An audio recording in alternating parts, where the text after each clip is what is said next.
Good evening, Magic fans. It's Thursday night. Yeah, all right, you're in the camera shot. Welcome to Thursday night Cube Talk episode 3. I got the Eclipse gamers here with me. Got Brandon, got Nathan here live. We're gonna draft in draft a couple more cube decks from my cube right now. If you have a cube you want me to draft, please let me know. We'll draft that sometime next on a Thursday. So we're gonna draft at least 2 decks, maybe 3, depending how good or bad the decks are, and then we will hopefully have those in paper built so we can play sometime this week on live. And then we're also going to talk about, we've talked about Kamigawa the past 2 weeks, but tonight we're going to talk about the new secret layer drops. What cards are good for cube? What cards are good for your collection? Should you buy? Should you not buy? So yeah, so we're going to get into that. So let's get into the cube. All right, so we're going to do our standard 3 packs, 15 cards per pack, 8 bots, right guys? Yeah. Yes. Sir. All right. So what we're gonna do is we're gonna talk about. Then we'll talk about our pack one pick one after the drafts. What do you think we should take in our pack one pick ones? All right. So now, do you all want to do draft? Do you want to do sealed, or we also have the option for grid? Like, there's so many so this site gives us so many options. You just want to do regular draft? Regular's probably fine. Regular fine. All right. Let's get into it. All right. So here we go. Pack one, pick one into this draft. So who wants to take a point on this, or are we just going to argue about it? No, I think we all need to come to agreement here. All right, so looking at this pack, and considering I've drafted my cubes so many times, I'm trying to push myself out of the box, and I want to take this Ragavan. So, go ahead, Brian. I see either Green Monolith or Green Sun Zenith. Okay, so Brandon's in green. For me, I like staying open early in the pack, and I would either take this Grim Monolith or that Worn Power Stone, and I would probably take the Worn Power Stone. Oh, I'm sorry, the Grim Monolith out of the box. Yes. I would go with the Green Monolith before the Ragavan. Grim Monolith it is. All right, second pack. So all right. So the Lore Seeker and the Cogwork don't work. So we won't worry about them right now. we won't worry about them right now. So actually, I might cut those from the cube on here. That way they're not going to be an issue for the draft. Which, yeah. What would you take, Jeff? All right, so we took Grim Monolith. I'm thinking Walking Ballista. I think I already have a deck in mind with that. Either that or the Everflowing Chalice. Brian? I would go with either the Walking Ballista or the Sylvan Carrier. Okay. I was going in a slightly different direction than you two. I would either take that Glenolindra so that I can have a Glenolindra really fast. I like the blue. With the Monolith, or I would take the Yawgmoth Sparkin. But Brandon is trying to go 5-color artifacts. Well, we had 2 people vote for Walking Ballista, so I'd say keep our colors open. Walking Ballista it is. Third pack. All right, so right here, options is we have a Flooded Strand. We have the only blue cards we have is Spellseeker, Mystic Confluence, and the Vendilion Click.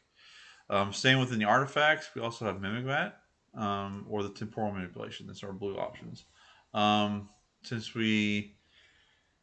I know Heliod is not in this cube anymore, so we can't go infinite that way. I would probably take.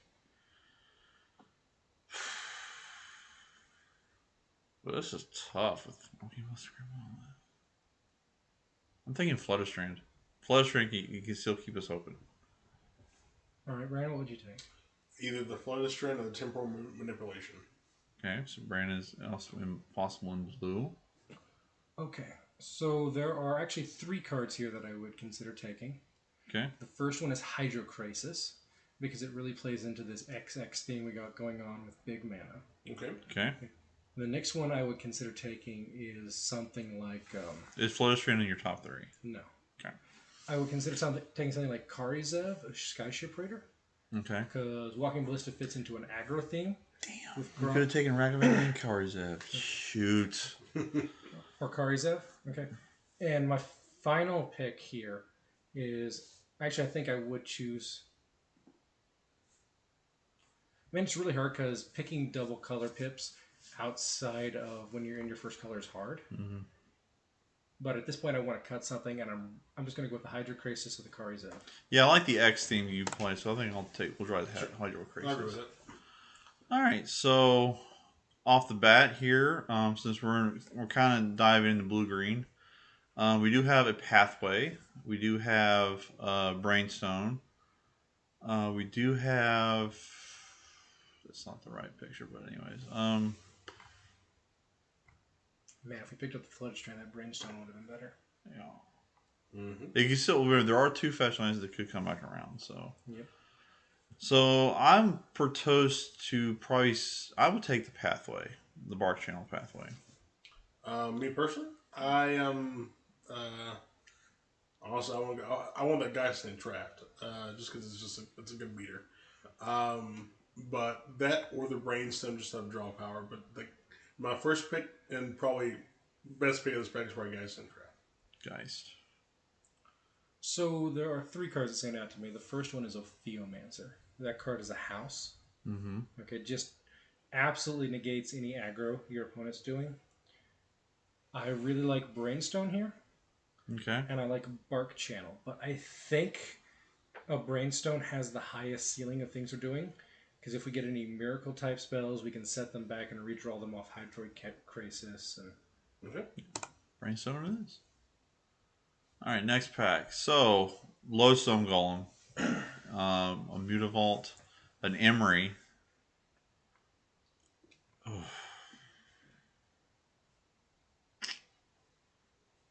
I'm thinking Emery. Because, well, Lowstone Golem is more of an aggro card. I think Emery kind of works better with this team, and also is also in our colors. So my pack won't be Emery here.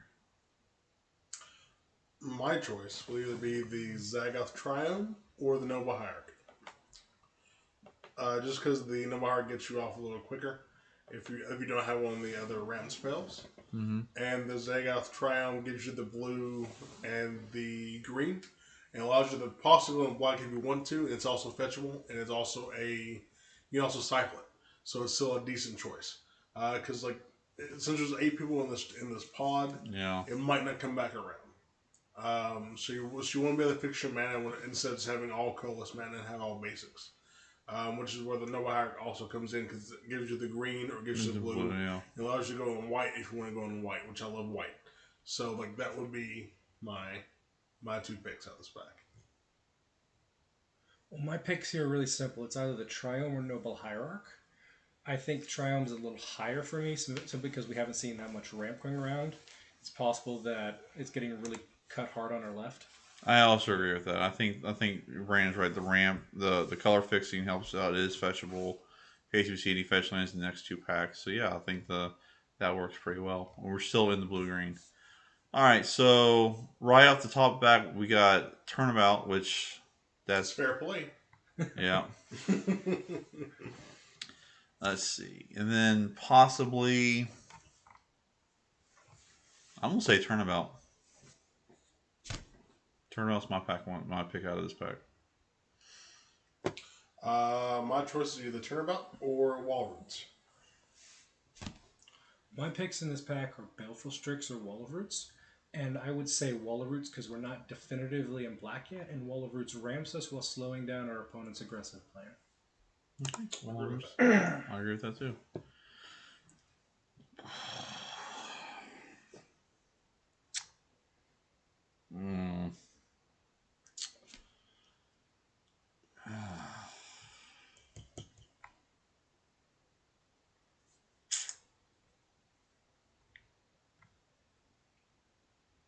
Damn.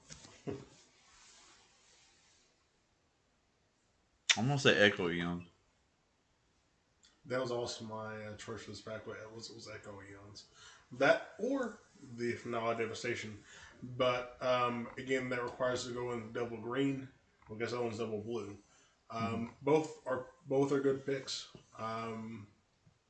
But it'll either be the Echo Eons or the Finale Devastation. I say Echo Eons because right now there's really a whole lot of creatures we're fetching with Finale Devastation. If we had a big dude, yes.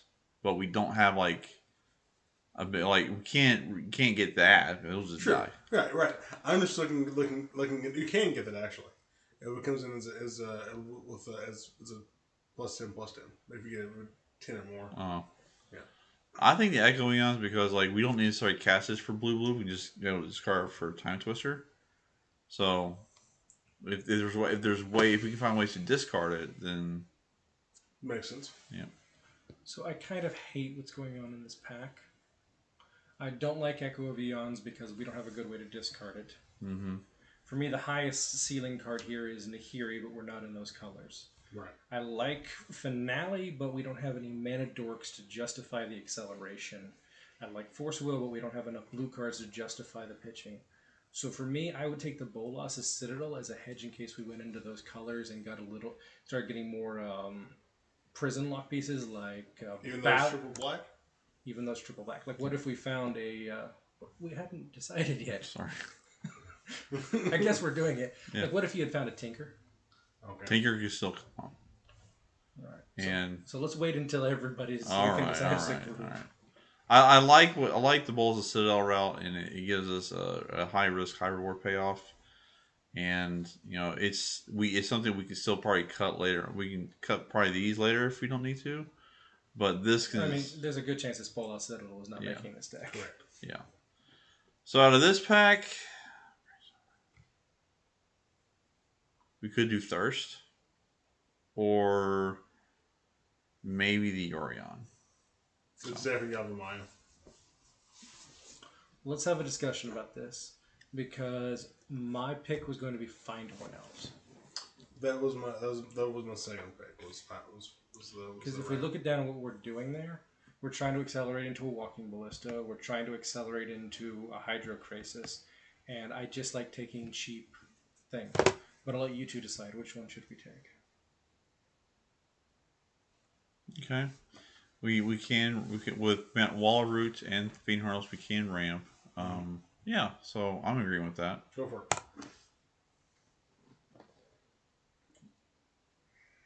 You and I already agreed. I mean, it's definitely Green Suns again, right? It's Green Suns even. Unless Jeff has an argument against it. Pathway came back. That's a green-white one. No. Well, we're not technically in. Well, can an argument be made for Omnath? I would try to push it, but I'm sorry I asked. Yeah. Well, what's down there? It's really hard to push those four colors. So it's really easy to splash a color based on what we're doing right now because we're basically mono green splashing Hydrocrasis, and I have an argument for taking the Pathway in case we find any good white spells. There you go. All right, Pathway it is. Mimic Bat. Mimic Bat. Yeah. Agreed. Yeah. Huh. I want to feel you take the Dark Petition just so no one gets it. Hate drafting that, huh? So I agree with Ryan, we're hate drafting here, but I would personally hate draft the Yearling so that no one can play it against us, killing us our mana dorks. That's not bad either.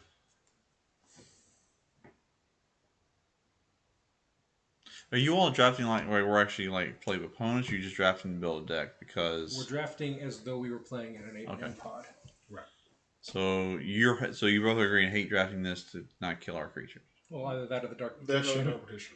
Because the Dark Petition is actually playable in our deck if we go for black. Yes. Yeah. Which is what I'm more keen to. And the Dark Petition will just let us play Bolas' Citadel if we have 8 mana. Correct. Yeah. So I would draft Dark Petition. Then draft it. Emery. I have no control of how intelligent these bots are, but hang on. I want to read the middle one. Does that do what I think it does? It gives a creature +2/+2 most of the time and haste. I would take that. That ain't drafted? No, because I don't know what our second color is. I'm not convinced that we're in blue. Okay, that makes sense. So we could go green-red, we could go green-blue, we could go green-black. I don't look at that Ragavan. That works. All right, we'll draft that. Darcy. Convinced me not to take Darcy. I will say not a word to convince you against the drafting of a Delver of Secrets. That And we get a free Den of the Bugbear. Cool. All right. Pack 2, pick 1. All right, so we're just going to nix these 2 cards for a second. All right. Okay, so when we do this, can you tell us the Mox you would take and the card that you would consider against that Mox? It would either be the Black Mox or Show and Tell. Just because, again, from where I know what's in the cube, I would bet I would hedge bet against drawing a big threat to put in the battlefield with Show and Tell. Jeff, what's your answer? I kind of want to cheat in Bold Citadel with Show and Tell, just to have fun. But you know that the Mox is the right call. Yes, I know that. But the question is, like, I would probably draft the black one over the blue one.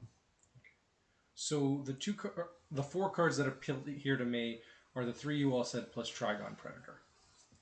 Because with a Mox, we can turn to a Trigon Predator and start blowing up our opponent's artifacts, buying us more time. So I really like taking Mox Sapphire here and hoping the Trigon Predator wheels. Sapphire it is. Fun. Yeah. I'll never miss it all day. Just joking. Just joking. No. No, sir. It's a signet. In my opinion, it's a signet. You don't want that Hornet coin? No. I kind of agree with Brandon. It is a signet. Take it as a signet. We're heavily into artifacts. Do we get in that? We did not get Emery. Shoot. All right. Here. Okay, air mages don't work. I'm going to say Avacyn's Pilgrim or Golgari Signet. I would probably lean towards more of Avacyn's Pilgrim, gives another ramp spell for Walking Ballista. And Hydro Crisis. My choices is Avacyn's Pilgrim or Woodfall Promise. Just because the Woodfall Promise gives you a big threat to actually ramp into towards. It gives you something that's going to be in there and get rid of one of your opponent's big threats. I will say if this was something that fetches this Triumph, that would be my top pick. If this was not. So. Every fiber of my soul wants you to take Lelia, but you should take the Woodfall Primus or the Avacyn's Pilgrim. Okay. So let's look at our bottom end. How easy is it for us to just cast Woodfall Primus on turn 4 right now? Grim Monolith, Is It Signet, Find Horn Elves, Wall of Roots, a Mox. I feel like it's okay right now just to go ahead and take the Woodfall Primus and then just have to cut a little harder into ramp later. Okay. Woodfall Primus it is. Some good ones here. Some real good ones. Well, what are you voting for there, Jeff? Take that. I've seen this happen before. Where it is actually a pick 4 library. So what's your choice? All right. My choices are the obvious pick that my brain is telling me is Library of Alexandria. What the pick should be for the deck is either Mox Diamond or the Pluto Delta. Probably that. My choices is either Mox Diamond or Dragonlord Atarka. Dragonlord Atarka gives another threat, and it's actually playable compared to playing the Ulamog, which is maybe playable, and it still gets rid of something. So, but this thing is like Dragonlord Atarka and Ulamog are both in the same spot for me. Yeah. But the Mox Diamond is still number 1. But like, it's like, do we have enough ramp for this deck, or do we want natural threat on board now? So, the first go-to gut reaction is, oh my gosh, the ceiling on Library of Alexandria is infinite. But in this case, it's actually not. It's a little bit of a liability because it's colorless. We're burgeoning on 3 color. We only have 1 tricolor land. I really just want to take this Mox Diamond here and allow to just smooth out all our color. I think Mox Diamond is the correct pick. Although Ah. Well, this one's easy. What are you This talking one's about? easy. It's Well, definitely the Ren and 6. This is a booster. No, it's a Ren and 6. It's definitely the Ren and 6. What? It's the Ren and 6 or the Coalition Ren. So the reason Ren and 6 is so good here is you can go turn 1, play this Ren and 6, discarding to Mox Diamond, pick up my land I discarded a Mox Diamond. Gotcha.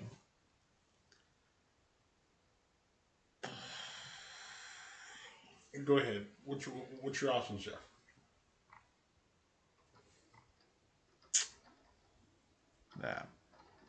That or the Pluto Delta. Or the Give us 2. Underground Sea. Okay, and my options is either the Nissa or the Underground Sea. Okay. How many high-end cards do we have right now? Walking Ballista, Hydroid Krasis, Woodfall Primus. So my initial reaction is going to be Kozilek or Nissa, but I think Nissa is slightly better because we can turn 1, turn 2 a Nissa and just start getting our lands out, which works really well with Ren and 6. Gotcha. Then Nissa it is.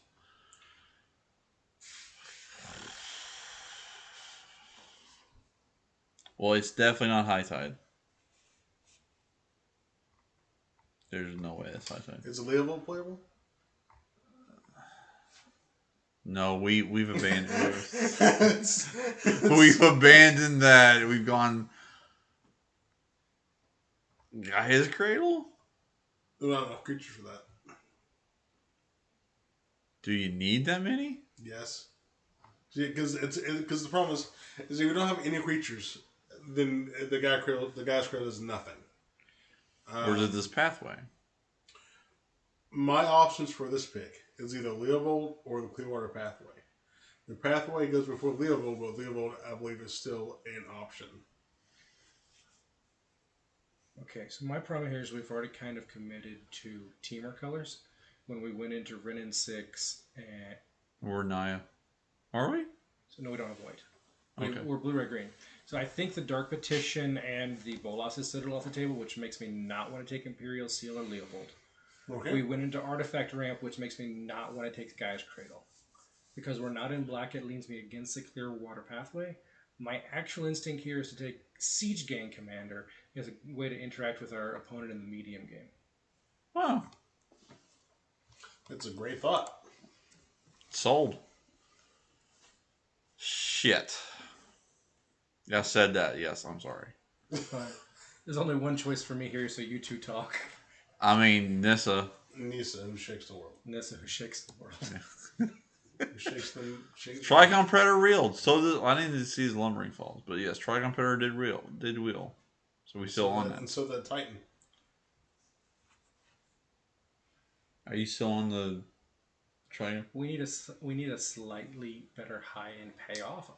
I would probably lean towards the Inferno Titan here. Yeah. But we're going to have to fix red a little better. Yes, I agree with that. Oh, Brandon. So what do you take here, Jeff? Probably the Memory Jar. It's playable. That's not, Brandon. That's not playable. It's almost playable. It is not playable. My story is Memory Jar. My pick is Leon at Death's Majesty. So my pick is a little different here. I would take the Sudden Edict. Not for playing in my main deck, it'd be as a sideboard hedge against the Show and Tell / Sneak Attack decks that are only going to be putting in one creature at a time. Okay. I agree with that. Build them real. Do we need it? Do we take the 3 fairy? We're not in white. Yeah. Says the Mox Diamond that we have. The Mox Diamond says we're in everything. We're not in white. Is the Pilgrim the right pick? I think the Pilgrim's the right pick. What do you think, Brandon? It's either Pilgrim or Lightning Greaves.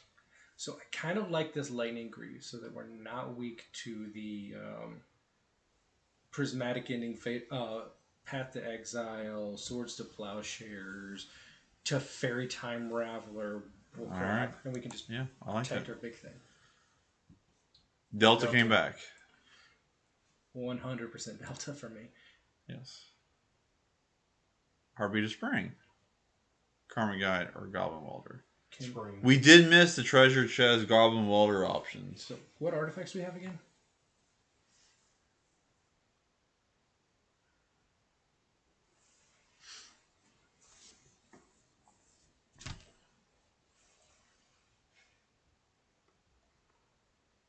So the only card here that we can actually play is Goblin Welder. But we could look at the other two for hate cards. You can't play the Harping Spring? Our opponent gets to use it first. So we go, congratulations opponent, you get 7 mana before I do anything. Okay. It's really good if you're in an upheaval balance style deck.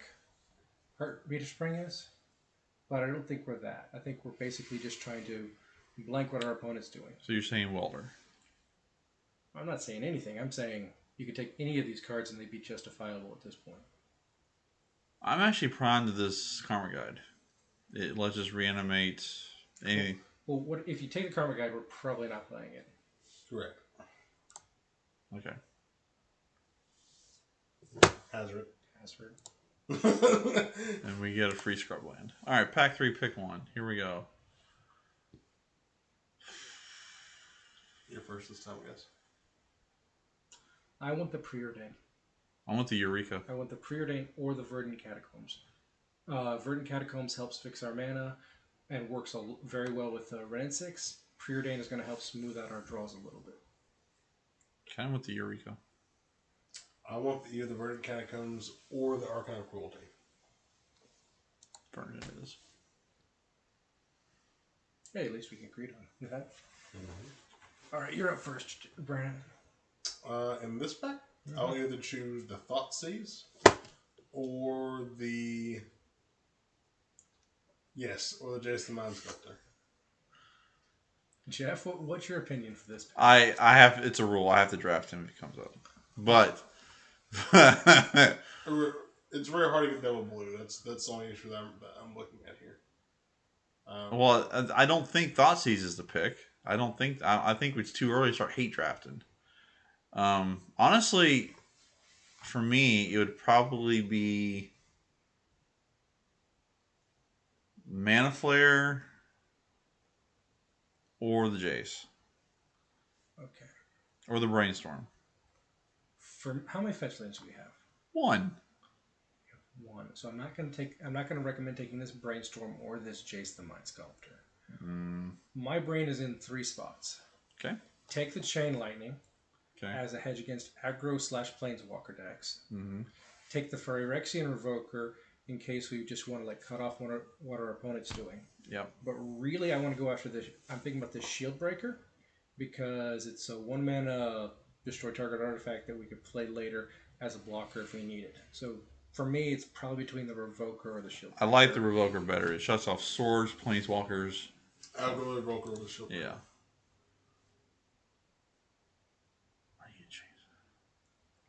Fastball. Or the Crack-Grown Pathway. That? My vote here is between the Triome and the Pathway. They both, one makes red-blue, one makes red-green. And I said we needed to fix our red a little bit later on. And I like that this Triome's fetchable. What about Lotus Cobra? But it's not fetchable with Verdant Catacombs. Right. That isn't either. That's not fetchable either, Verdant Catacombs. Yeah, no, that's what we're talking about. I would probably take the Crag Crown Pathway. We don't have enough fetches to make Lotus Cobra good enough. Okay.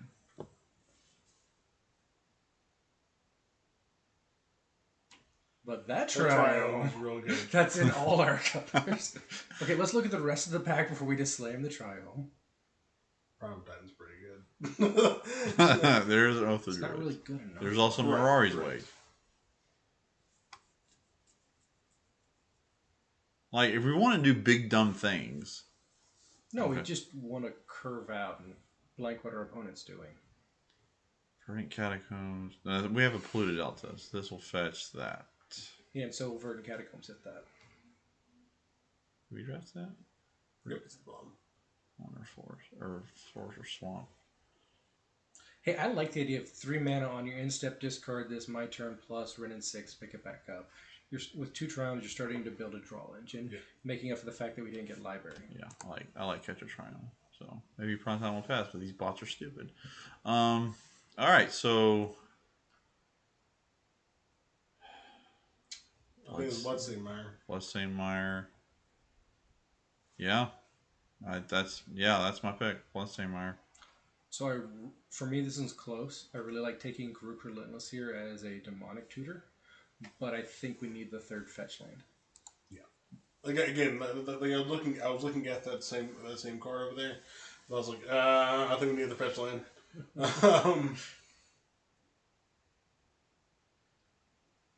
My picks for this pack is either Soccer Trap Elder or the Blood Crypt. We're not in black, are we? Are we no longer in black? We never were. No. Okay. But I took that 1 card as a hedge because we have a black dual land and we have a way of tutoring it up with our 3 fetches. Okay. But it wasn't really the main plan. It was just because it was kind of a free roll. Kind of like, right, yeah. He says, yeah, Steve, I agree with that.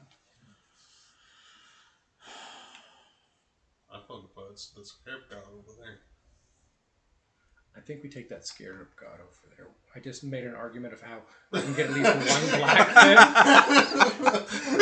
thing. Not this Scalding Tarn that can fetch us lands. We already got that covered. Scarab God. Okay, let's count. How many ways do we have to make black mana by turn 5? Okay, let's just look through our mana base. Okay, start at the top. Makes black. We can fetch that with all 3 of our fetch lands. So that's 1, 2, 3, no, 4, no, 5. We have 5 main deck. We have 5 main deck lands that make black. No, but like this is our 2 off colors. Black and blue are both 2 off colors. Well, we're already because we are a red-green deck. Yeah, the problem is that the Scarab God is just that good. What about this Quarter Bounty? That's not bad either. We already passed up on Fast Bond. Why would we want bad Fast Bond? Like, do we draw 2 cards per turn, or we just steal all of our opponent's creatures? We're just getting goals. Man, that was going to be my number 1 pick until I saw this Scarab. Okay, I'm going to put my 2. Jeff puts his 2, and Brandon puts his 2. No. So my choices here are Scarab God or Phyrexian Metamorph. I like the Metamorph over the Scarab God. But... my choice is the Scarab God or the Golos. Well, all 3 of us mentioned Scarab God. But we can't really splash any more black on that. Right.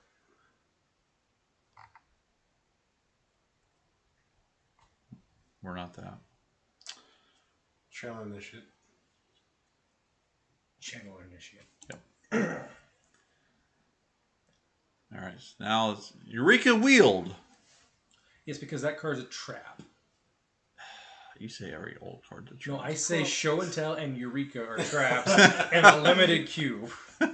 Is Faithless Looting the right color here? We don't really need to put anything in our graveyard, and Faithless Looting is card disadvantage because you're discarding 3 cards to draw 2. So what you're saying is either the Archon or the Raiders?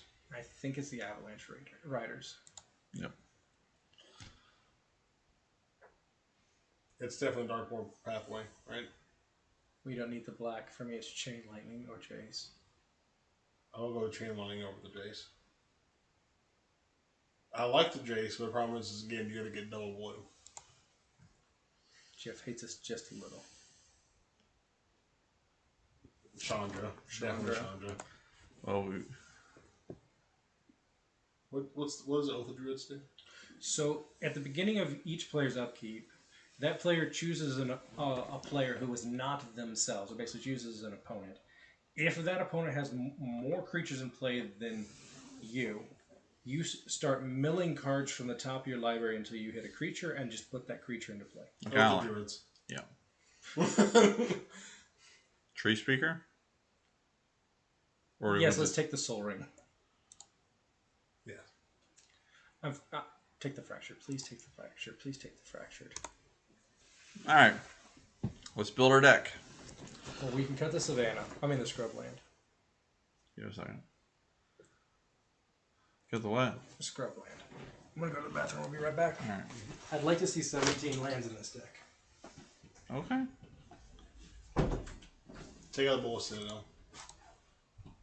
Take out the Fracture. Assassin's Trophy. Take out the Karmic Guide.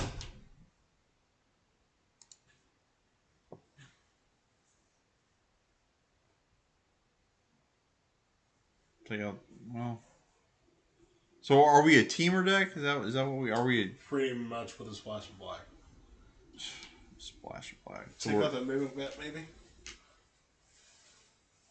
3 out.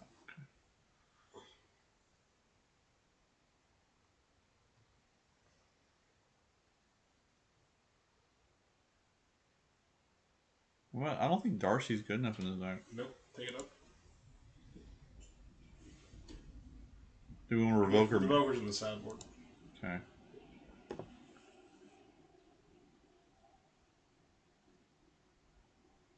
I need to change that. It's not a promo. Have you cut the Sun Edict yet? Sideboard the Sun Edict.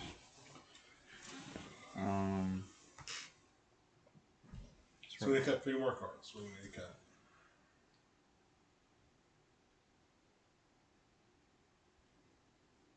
So we cut so far. Okay, can we get a pile? Okay, let's just count how many Mana Dorks we have. Mana Dork / Mana Rocks. 1, 2, 3, 4. Steve counts as a Mana Dork. 5, 6 technically. Yeah, 6. And then you have 7, 8. 8. Isaac and Signet and Mox Time would also count. 10. Okay. Are we an assassin? We're not an Assassin's Trophy deck. And I feel like we can probably cut 1 or 2 of our Mana Dorks. Because we want to be... We're trying to ramp, but we don't need to be that explosive because we didn't go beyond... Well, if you don't cut Woodfall Prime, it's 6 on our mana curve. So personally here, I'm going to cut this Woodfall Primus. You cut me off if you think I'm wrong. I'm going to cut this Sakura Tribe Elder. I'm probably cutting this Findhorn Elves. We're still got to. I mean, because right now there's between 8 lands in the deck. Yeah. Because we got 32 cards. So we got spots for 8 cards. We don't need this Landing Greaves.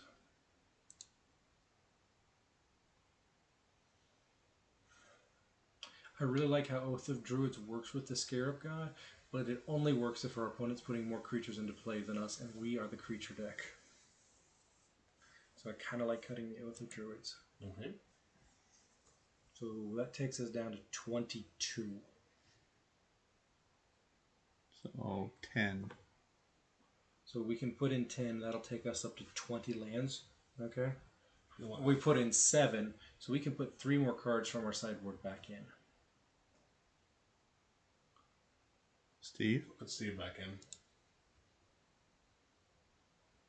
Vote. How many white sources do we have? Let's see. Currently?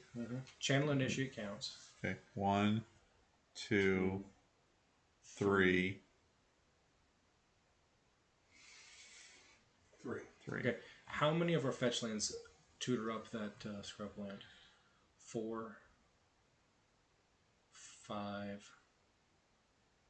And the Verdant Catacombs gets it also. I want to put this scrub land in so that we can put in the Fractured Identity, and we're just going to go 5 color. Okay. So we are a red-green deck. We're splashing blue. We're splashing black. We're splashing 1 blue spell. We're splashing 2 blue spells, 1 black spell, and 1 white spell. So we're adding 7 lands. 7 basics. Okay, here's the problem with Fractured Identity is it requires 2 of our off colors. So we're going to add 6 lands at this point. Okay. So let's do some counting. Okay. Okay. Green pips. 1, 2, 3, 4, 5, 6, 7, There's 8, definitely at least 2. 9, 10, 11. So we have 11 green pips. Okay. We've got 2 blue pips, 1 black pip, 1 white pip, and we've got 1, 2, 3, 4, 5, 6, 7, 8, 9, 10, 11 red pips. So we need like what? We just need to fill this deck with mountains and forests because all of our tri-owned and fetch lands already fixed for all our other colors. I will do 3, 2, and 1. So 3 forests, 2 mountains, and 1 swamp. Just like I know it sounds weird, but like you want to be able to activate What was the one? the Scared God twice. What was the one? Oh, the swamp. It's either the swamp or the island, one of the two. I get behind the... Okay, so... I think it's the island because we have Fractured Identity, Hydrocrasis, and the Scarab God. Okay, so one island.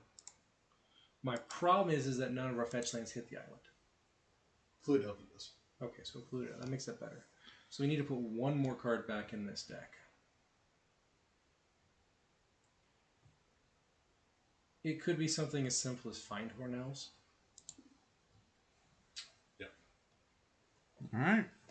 So, on the whole, what are your thoughts on this deck? 16.5 lands. So. They also a lot of mana drops there. Yeah. So you have to draw your paths, which is part of the reason why I wanted to take that preordain, but we were kind of floating out of those colors. Mm-hmm. All right. Yeah. So this deck is save it. Isn't that a pile?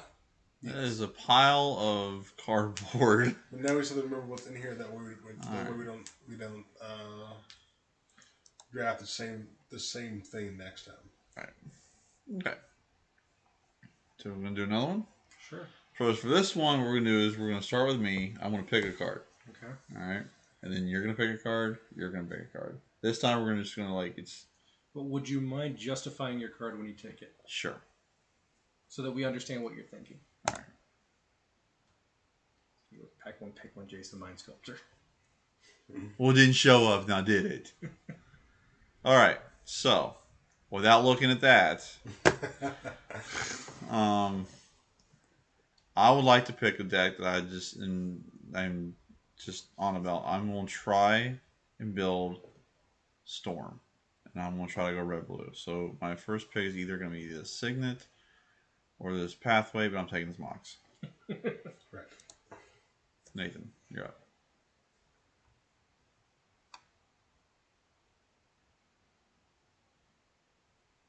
I know Jeff says he wants to be in Storm, but I also want us to be a little bit open, so I'm going to take the least mana required card here, which is either going to be the Wooded Foothills or Once Upon a Time.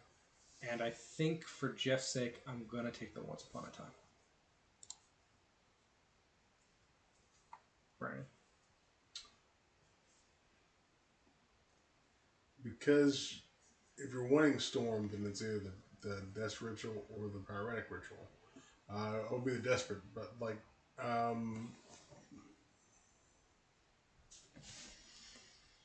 you pick the one about that. We have. Well, I will say this: we have not technically gone the Storm yet. Okay. Because honestly, I would almost go with natural order, but the fact that the Primus and the other one are gone. No, we don't know that. But, We don't know that. But we know that. We don't know that. We don't know that. Why don't we play as though we don't know that? Then I'll take the natural order. All right. We're not committed to Storm yet, so.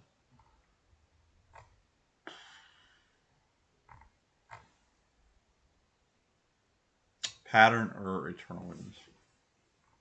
Because now I'm out of Storm. We didn't get any good Storm cards back, so we'll pick Nope. one.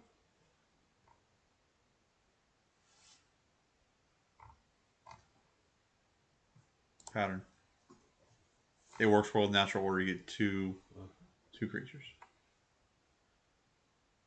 Well, I'm going to take the Uro here. yep. Read my mind. Brandon. Or that. Or Let's that. go down real quick. Arcanine Cruelty. Does natural order say sack a green creature, find a green creature, or just sack a green Sack creature? creature for green creature. Yeah. Yeah. Core bounty. Or It's on you.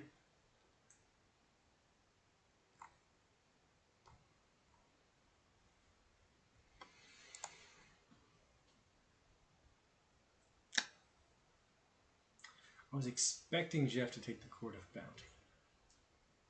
pull a fast one there. I'm going to ask you to take the Sword of Temptation.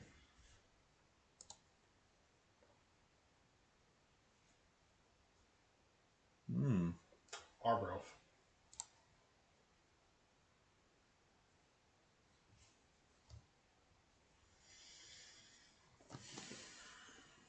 You go with a Stormcaller. You know I love that Storm. Took Iona. Cheater into play. What does the Sentinel do again?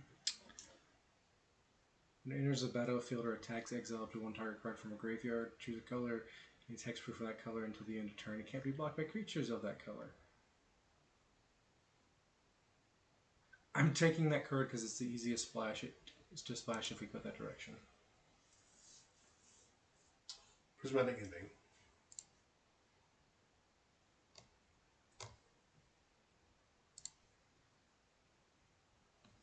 Elishnorn. Alright, let's let Brennan go first because I don't think the Sudden Edict was a fair pick for him.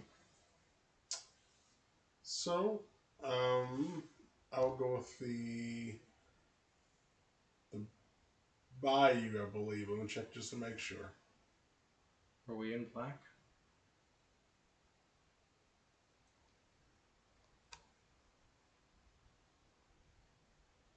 It's one of those two. Or that one. You might take that Savannah for all you know. Green Sunzia. Okay.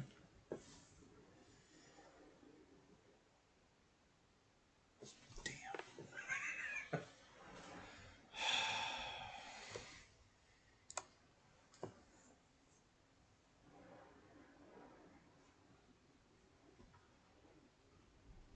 Can I see what we're playing right now?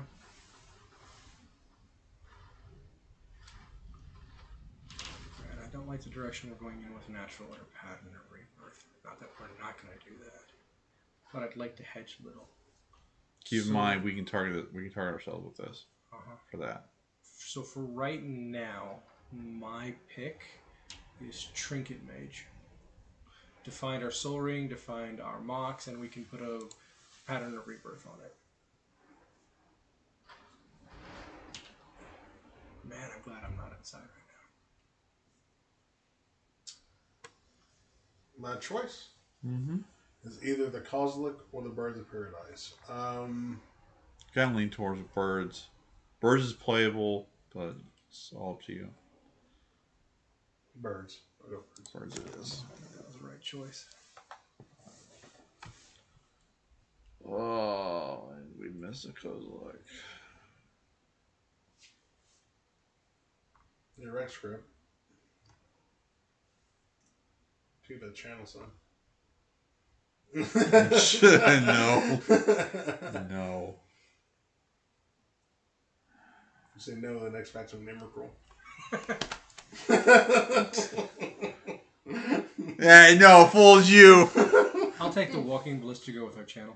Oh, this is acidic slime. I'll take that Walking Ballista to go with our channel. For Janice, all day. What, not the Cradle? The Cradle? Janice. Okay. I mean, it is technically a green creature. It is a green creature. Jesus Christ. I think survival fits in this deck. Thank you for taking that survival. Please take the Woodfall Primus.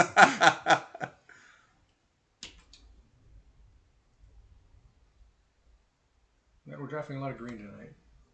Yeah, it's needed. It's time. Control Magic. Oh. I agree. Here's your chance, Jeff. You can take the monkey. I'll take the Kozilek.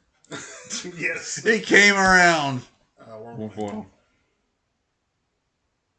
Selfless Spirit? Sacred Foundry. Man, you know it. Take that Self Spirit, man. Yeah, that's fine. Alright.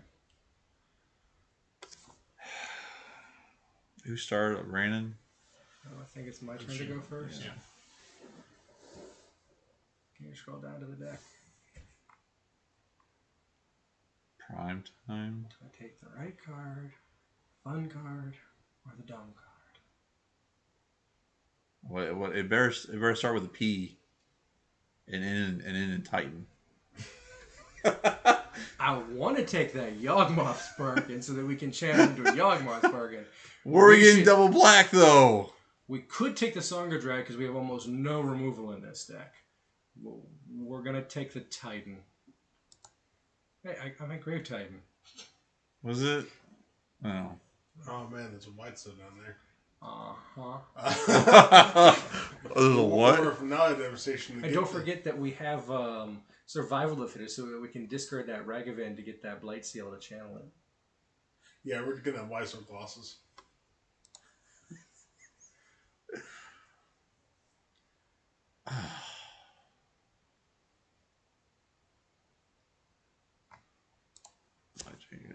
Because the ooze token sacked our natural word. Nathan, you're up. Oath of Druids. Correct. Seriously? Q? Hell are you doing? It's definitely the sword body, man.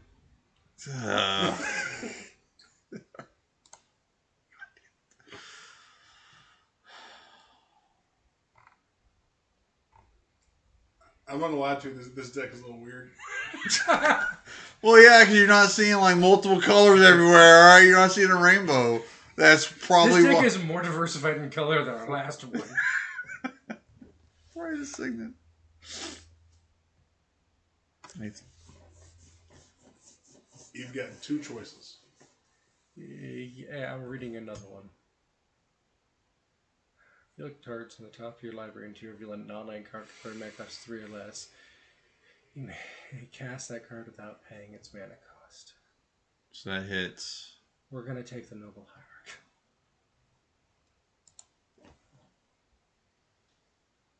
Basalt Monolith.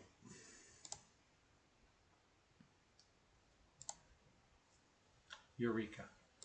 Thought it was a trap. It is a trap. Wasteland? No, definitely not. We got too many big creatures for that. Vision? Visions, yes.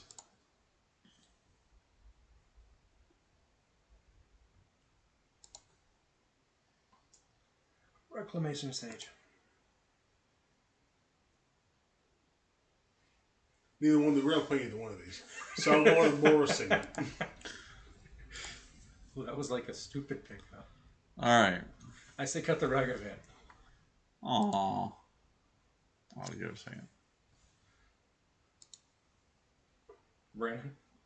Um, Okay, first off, how many lands do we want in this deck? 16, 15, 16, 17? we need 17 lands. Alright, how many lands do we already have, Jeff? 3.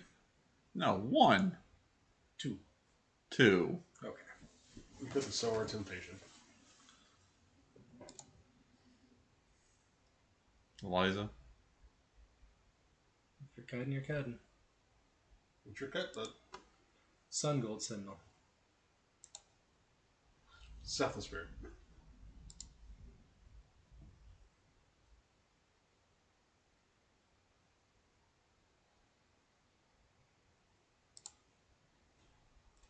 Sudden Edict.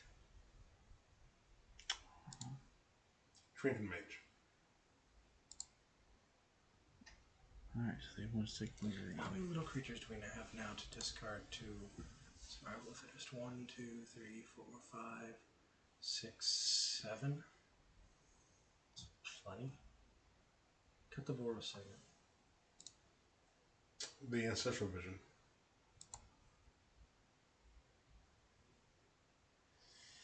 Just like cut the box. That sounds real bad. Cut the prismatic.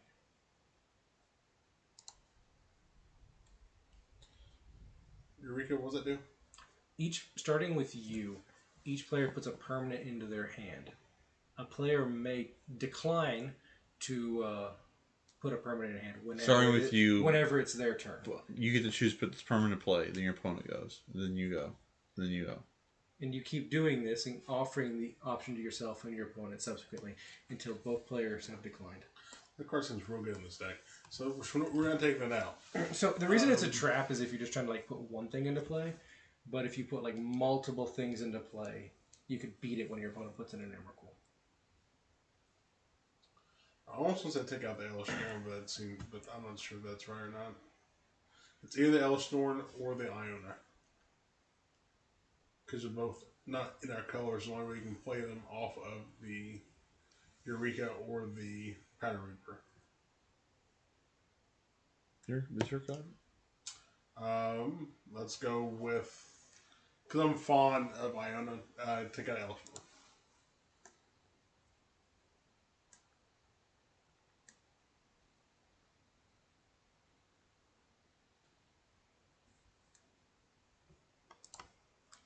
Iona.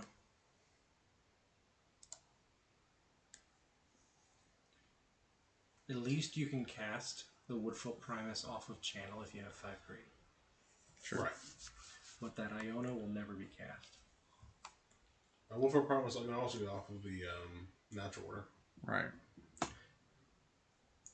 And you can discard the Progenitus to the Survival of Fittest, and it still goes back in your deck. And knowing what's in your cube, Reclamation Sage is pretty good, but I'll still wouldn't cut it just because it's either Reclamation Sage or with the Oobs. What about that Basalt Monolith? Um, Oh well, we could turn 3, turn 4 Primeval Titan with Right. it or Worm. So I will take the Sage.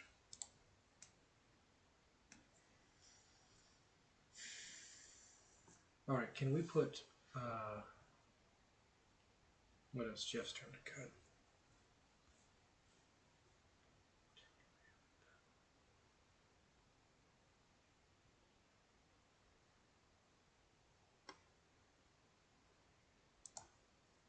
What'd you cut? 710. It's reasonable.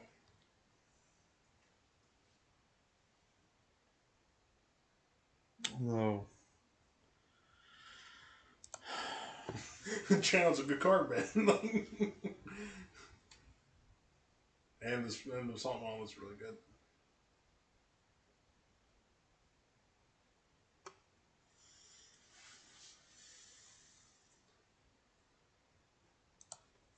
no. Because you can discard it to the Survival of the Fittest and get it back. We're not in blue though. We can't escape it. We're not in anything. We can literally splash any color we want here. It could be the 17 Force. Like, I say cut the Oath of Druids as a sideboard card because I didn't say Once Upon a Time. Sorry about that. Because we can't guarantee that our opponent is playing creatures. right. 2 more cuts, Brandon. I'm sorry. It's getting harder. I think it has to be the Uro. Like, Does it? he just cut the Sim of Guildgate. Well, let's do the math on it. Okay. Turn 1, Soul Ring. You'll Play the need it. You box have jet. birds. Okay, check out the Song of the Dryads.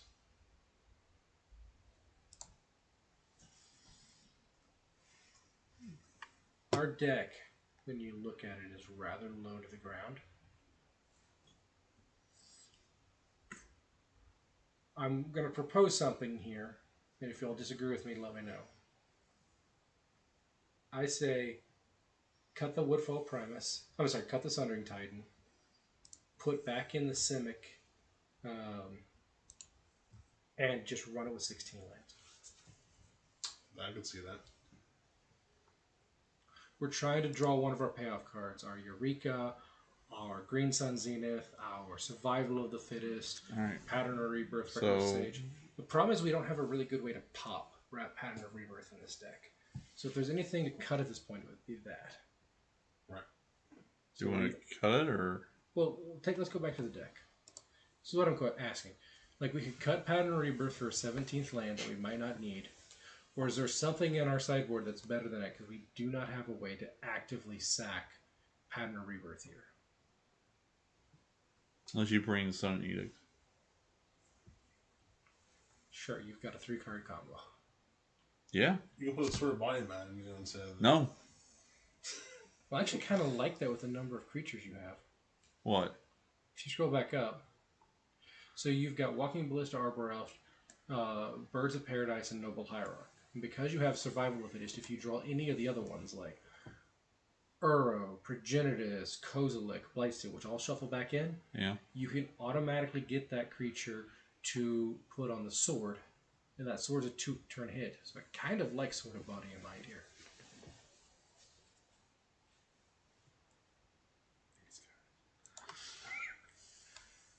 And I kind of like it over that Pattern of Rebirth.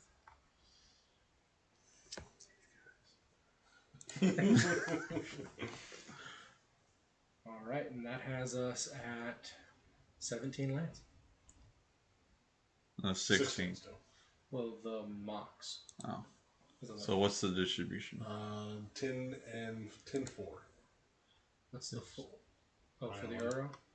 You sure you don't want 9-5? That's Well, 14. I got one over there. That's Where? 14. You want to do Yeah, 15. so I guess 5, yeah. 5.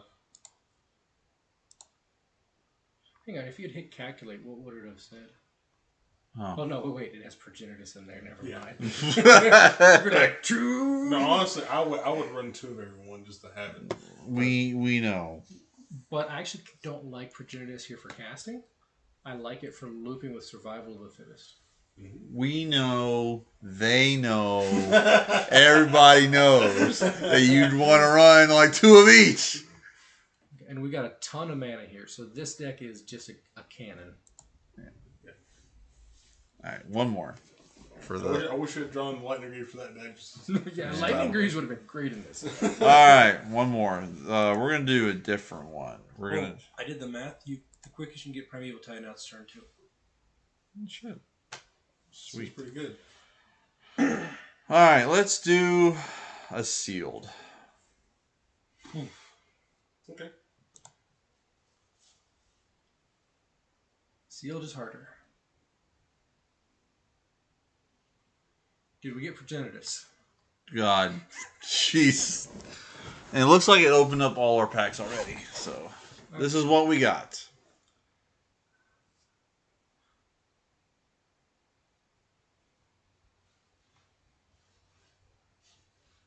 All right, first off, let's see if we have any Storm cards. Did we get Black Lotus? Did we get Lion's Eye Diamond? Did we get Memory Jar? Let's just look at our artifacts. I'm trying to find them. We got Lotus Bloom, Brainstone, Mana Crypt, Everflowing Chalice, Winter Orb, Mox Sapphire, Mox Diamond, Worn Power Stone, Mana Vault. Did we get any Draw 7s? We have Time Reversal, Recall. We have. We do have a sneak attack down there. Okay, but we do not have like a wheel or anything like that. So I'd say we're not. We have one wheel. That is a wheel. I'm not Wheel of Fortune or Days Undoing, but okay. Daisy Zone's not in this cube. That is a wheel. Okay. I just don't feel like there's enough here to justify trying to force Storm. I don't. Storm's not coming to mind when I see this. Like I don't. So I'm just saying, if you see a card that screams Storm, it's okay just to cut it. Right. I do kind of see a control deck. Well, I could just take it. Why does everyone hate on this card? Oh. Because it's a sideboard card. We can't guarantee that our opponent's going to be playing Planeswalkers. Yeah, Brandon. Can't guarantee that. There's no swords who's going to cut out like all the white. Well, he means Stoneforge Mystic.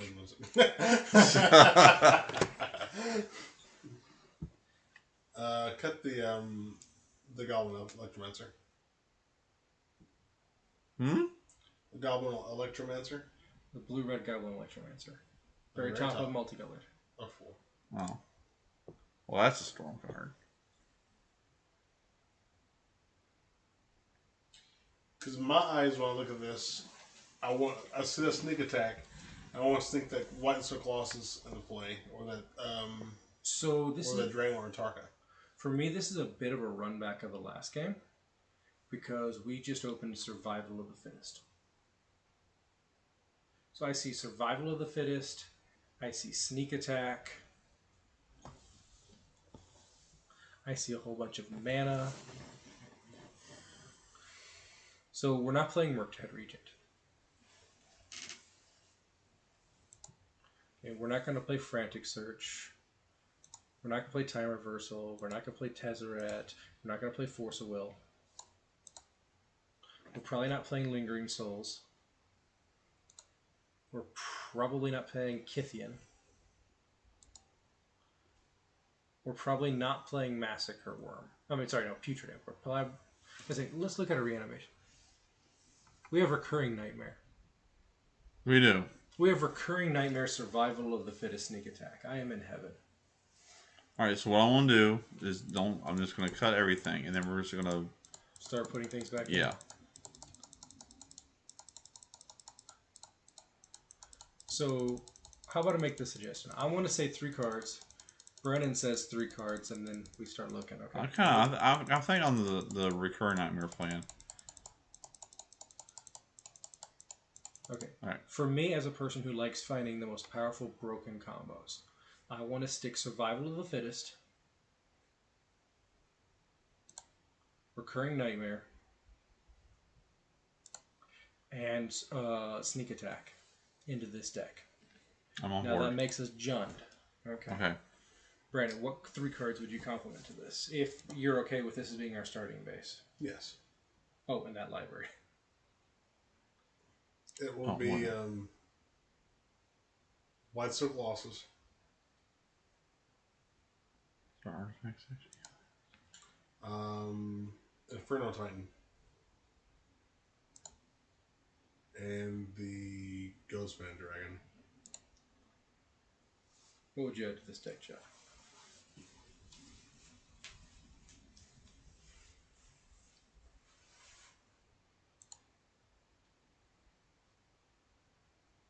What did you add? Tarka. Okay.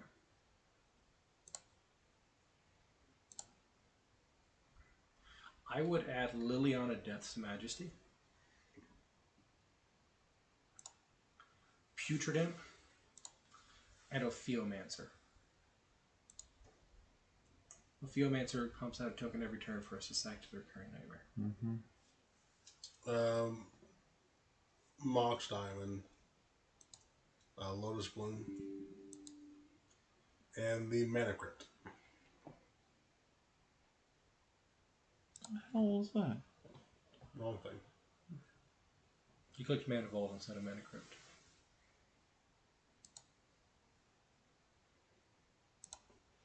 So what are you putting in here, Jeff?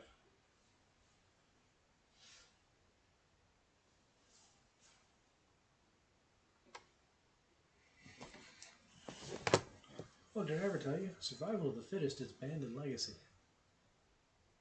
Makes sense. Avenger. You know what card's really good with Survival of the Fittest? What card is that? Gravecrawler. Oh, that sounds pretty good. Discard this card, get a Gravecrawler, discard a Gravecrawler, discard a Gravecrawler, and replay my Gravecrawlers. It's cute, but it's fun.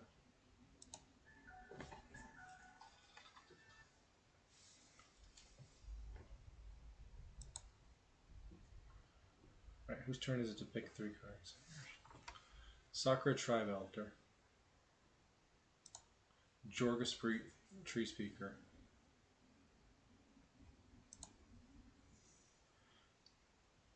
And Imbrith Shieldbreaker. Cheap interactive cards that work with our deck. So for those watching later on this is the very first deck we built with Recurring Nightmare, but someone had to add Oko to this deck.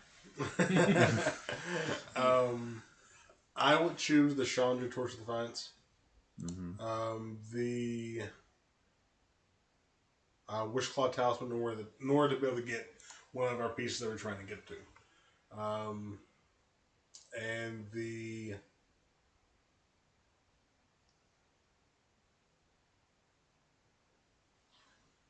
Kodama's Reach.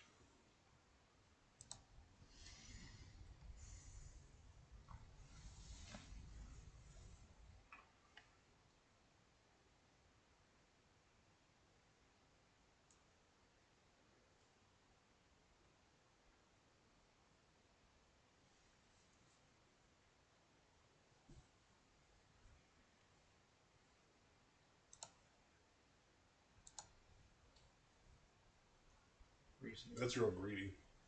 It's reasonable. You got a Bloodstained Mire, so you've got Moxstein, Bloodstained Mire, and Volcanic Island as targets. Okay. I think you're going to take the Mana Vault. 29. Well, it's actually 25. Hmm. So, we need to start cutting cards. How many top end creatures do we have? From here over. A lot. So 1, 2, 3, 4. We only have 6. Because we can just turn 3 casts as Inferno Titan. We can turn 2 casts as Goldspan. Yeah. Okay. Can you scroll down? There's one more card I wanted to add in, and that was Necromancy. So the reason I was interested in Necromancy is it goes back to Recurring Nightmare and Survival of the Fittest. You can discard a card to Survival of the Fittest or Putrid Imp and just put it back into play with Necromancy. Now with Necromancy, you can bring in the Blightsteel and swing with it, because I believe Necromancy gives it haste, doesn't it?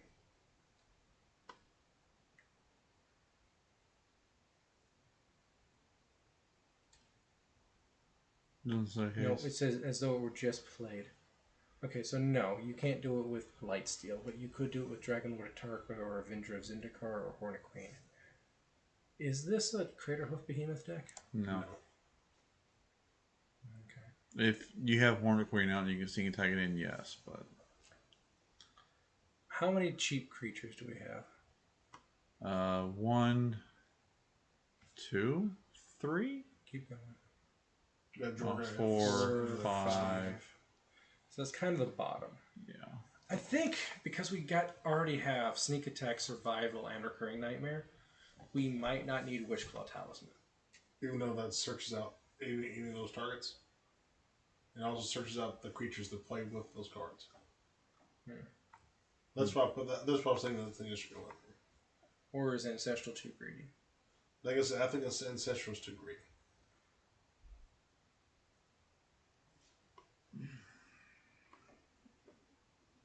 Good. Hang on, let's just do the math on it. Okay. How many non-lands do we have in the deck, Jeff? 9. So we have 20 cards in the deck.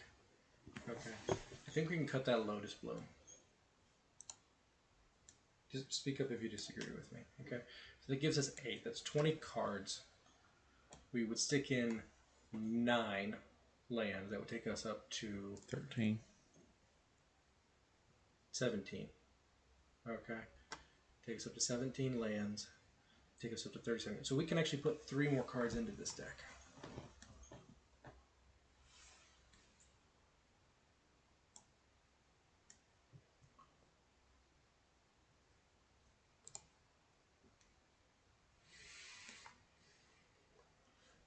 I kind of want that Massacre War. It's not that raid. Okay. That would take us right to it. Now we got to put in 9 lands. There's no more lands at the bottom that can help. Let's take a look. Are we looking for any Jund blue lands? That works. You play the Fluid. You play the Flesh Strand. Yeah. Because the Flesh Strand gives us a red source. You play that. You play that.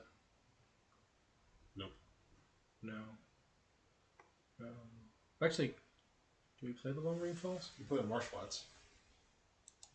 What does the Marsh Flats get? Okay, got it. Just get the swamp. No, I mean it gets a Triome, right? Yeah. Then you play the back channel pathway.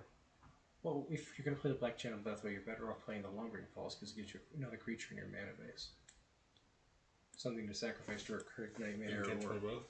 Yeah, of course you can play both. Yeah. Alright, how many lands do we have up there? We have room for 3 basic lands. I say 1 of each Jund.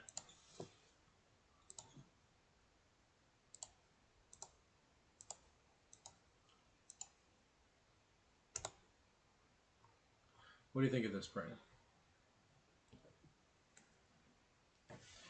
Run through the math, I guess, is what I'm asking. We're going on 13 lanes? I count artifacts that are free as lands. Okay. Because you're going to play that Mana Crypt, you're going to play that Mox Sapphire, and it's just going to count as a land for turn. Okay. The only one here that's kind of not a land is the Mana Vault. So you're kind of playing 16 and a half lands. Okay. Alright. But that Mana Vault lets you go like turn 1, play this mountain, play the Mana Vault, next turn, play Sneak Attack, Fight Steal. Well, 3 decks made. Do you want to make another one? This is actually pretty fun. But... Sure, but we're going to make... let's try this in a different way. Okay. Let's play the most horrible way to draft ever. Each person's responsible for picking cards out of a pack. So, Jeff, for example, you would only pick out of pack 1, Brandon would only pick out of pack 2, and I would only pick out of pack 3. Okay. Okay, and only 5 seats? Mm-hmm. Okay. So, pack 1, I'd say, is all yours, Jeff.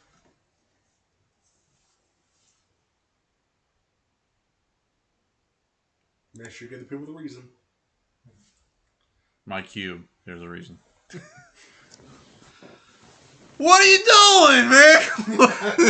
You know you're taking that, Jace. It's your pick. No, you're packing all of pick 1.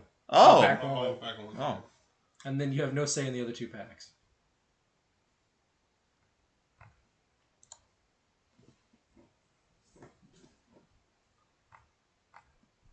We could have had Could have stone had sword. forge with sword. It's okay. It can't be perfect. Well, lightning greaves. I thought... No, this is all you. We're just joking. I know y'all are going to bust me up when I do this, too.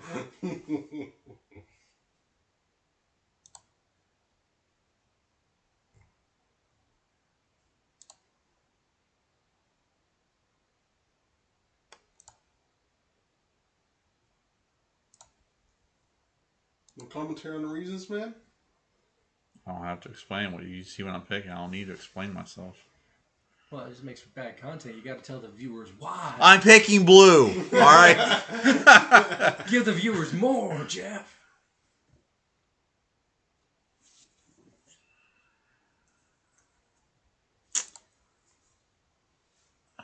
Now I'm in blue-red.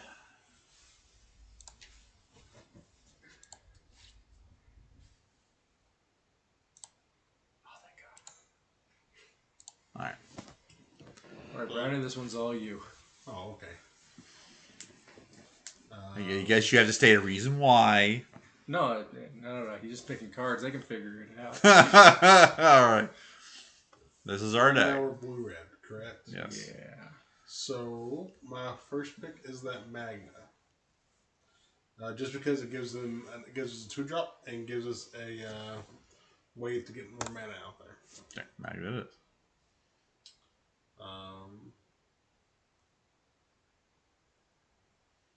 Or that. No, it's all him. Yeah, I know. I'm going with the sort of feast and famine. Just to make Jeff mad.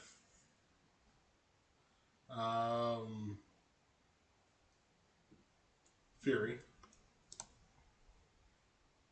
I'm not sharing a word. Your card. Oh, definitely the batter skull right there. Mm-hmm. Come with me, and you'll see. Little bro. Ocean For Frantic Search. Deck Fade.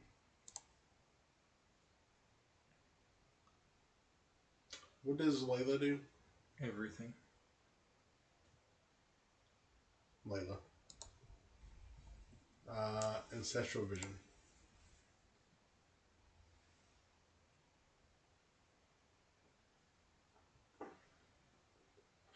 Force Negation.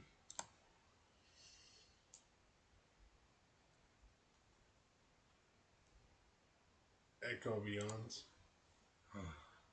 You know there's going to be a Kiki Jeek in the next pack. The Immortal Sun. Orange Legion. No, he's correct there, Jeff. No, he's not. No, he's not. Blood Crypt. And the land tags. Alright, let me see what the hell you all have given me.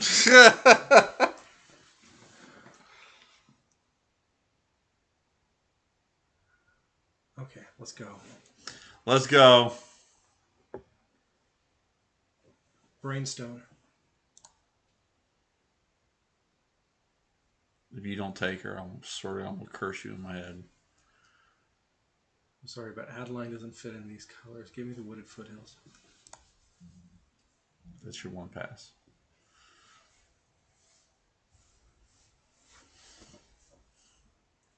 Fractured Identity. Of course it is. Mox Pearl. Of course it is. Jeez.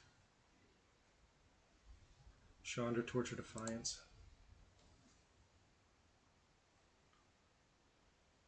Prismatic Vista.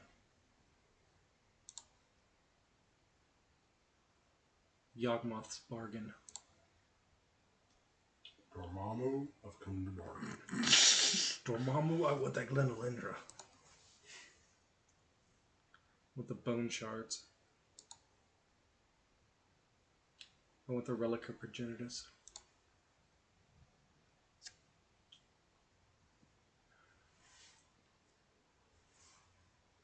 Let's see if the lands you all have given me so far. Jack and all. Okay, so I want to hate draft this Path to Exile.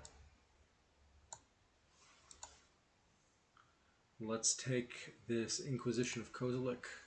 Let's take this Figure of Destiny. Let's take this Garuk the Relentless. And sure, Pester White.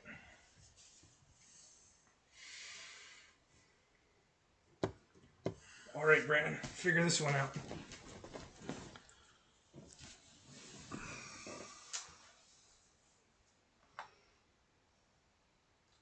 We take out the land tax.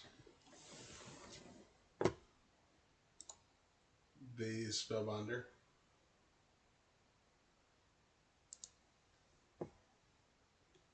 And the Yorion.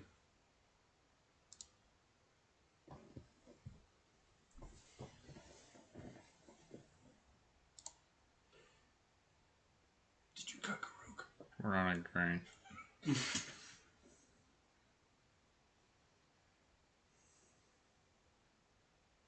But Tony Stark could do it.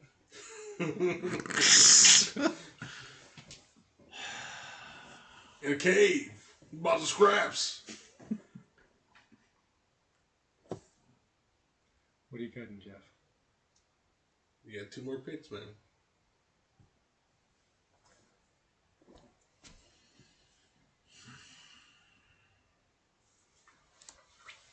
What'd you cut? I died. Because we're not blue anymore. What do you mean we're not? Oh. Mm-hmm. Make it work. Sideboard that. Path to Exile. That's right. I forgot about that. Fractured Identity. Wow, I was actually going to try and make it work. But... Figure of Destiny. Bone Shards. Inquisition. And Yawgmoth Bargain. Killing me, Smalls. What? Yawgmoth Bargain. Killing me, Smalls. Strictly blue red. 20. Sideboard.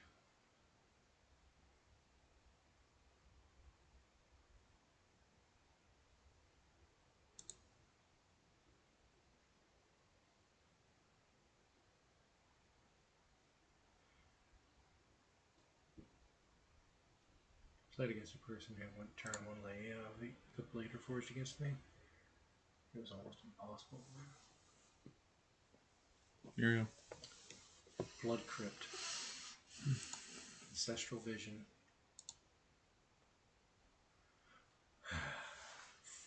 Frantic Search.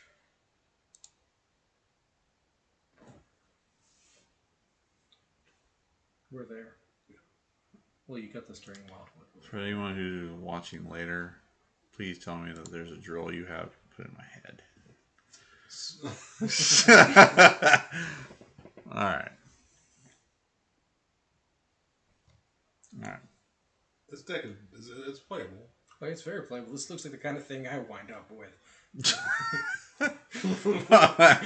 is definitely playable. I'm like, play my Inferno Titan, do I win? Alright, so we need to put 14 lands in this. 1, 3, 4, 6, 7, 9. Let's see what the calculator does.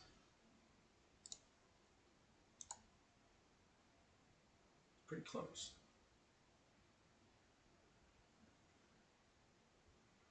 I would probably go with 8 and 7 over 9 and 6 though. You know it's going off fractionals, you know. It's 41 card deck. Cool. So you got one land. You're probably cutting Mountain or island. Or mountain. Yeah, because the force negation doesn't have to count towards the mana, nor does the force will, so I think it's okay to cut the island. Sure. Do you want to do that again, but we have someone else do pack 1? I mean, it Or is do you have 10 time? at 4. Do you have time? I can do one more. You do one more? Alright. Let's make this So you're going to give me 5 packs to pick the build out of 2 for 2. Alright. I have work tomorrow. Yay. Yeah, I got to be up at 5:30 in the morning. Alright, who's going to go? I'm going to let Brennan go first. Go first, it's fine. Alright, how many seats do you want to do? 8. 8. So about this. Brennan goes first, I'll go second, and you get to clean up.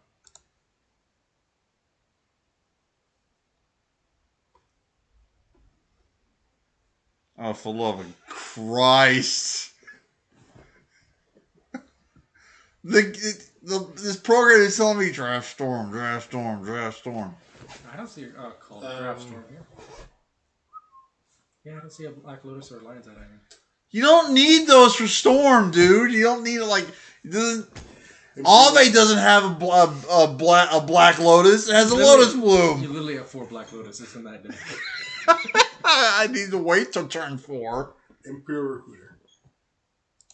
Okay. All right, I'm with you on that. Keep going. Steve. You lost me.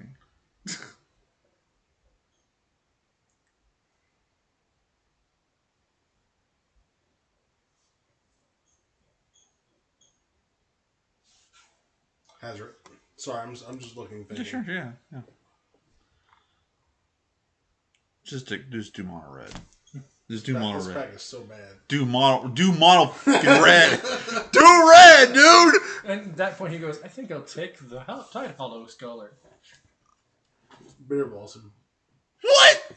No, you take the Tor brand. No, it's up to him. He gets to pack 1, Jeff. Bitter Blossom. Ugh. You'll see no madness. Huh? Okay. Dark Ritual. God dang it. See, I'm getting there. What are you getting to? No one knows, and this.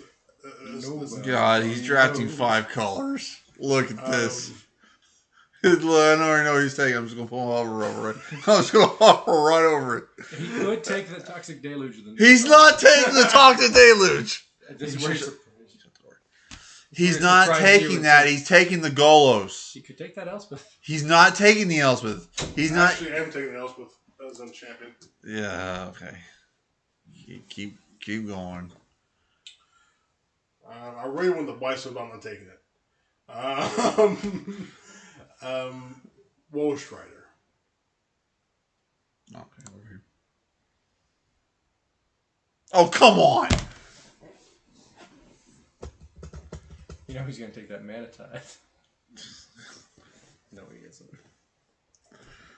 I'm calling for anyone who has a drill. This is the Phillips screwdriver drill. Kithian. What the hell? Thanks for making this easy on me, Brandon. Keep going, Brandon. You might as well just keep on going, dude. Python Judge. Okay. Seasoned Pyromancer. Volume's Lancers.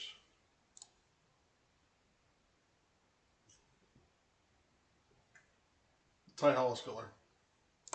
That's a hate draft. No, it's That's not. not now. Not now. Sulfur Vortex. Luminar Aspire.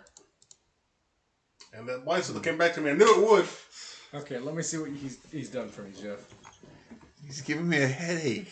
That's what he's done. Okay, I see what's going on. Let's go. Let's go, he says. We're going to start by taking that recurring nightmare. We already have a recurring nightmare deck. Take that recurring nightmare. Jesus Christ. Okay, take that Stoneforge Mystic. I hope you I'm going win. to take that Arid Mesa.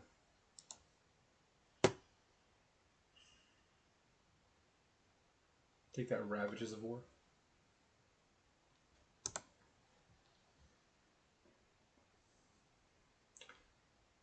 Take that Armageddon.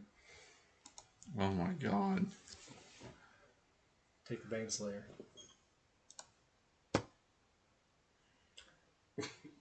Take the Ravenous Chupacabra. Take the Batterskull. We had all those storm cards. Take a Tharkumano. We had Expansion Explosion, Pyretic Ritual, I just saw Bergie a minute ago. But no. We're going to take the Ores off second. But no, we take Armageddon Ravages War. Ophiomancer.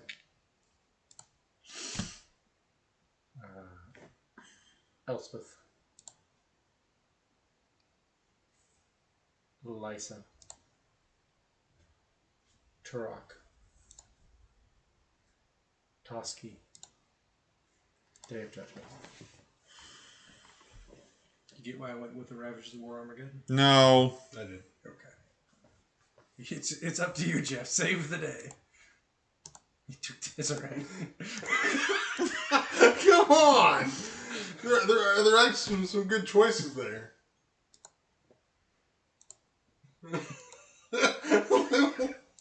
Have you ever done a 2-pack draft?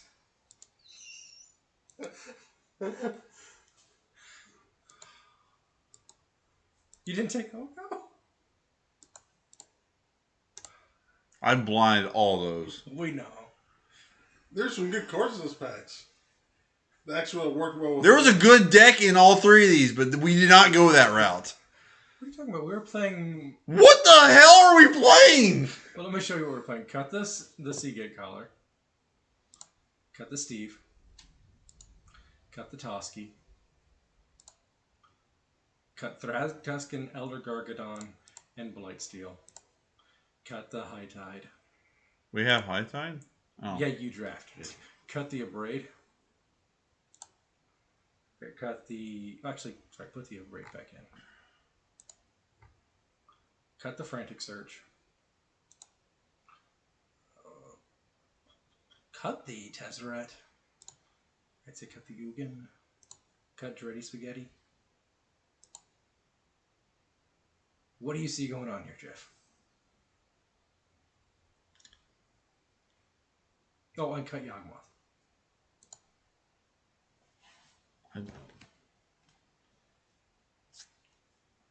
Black White? It's already mid-range.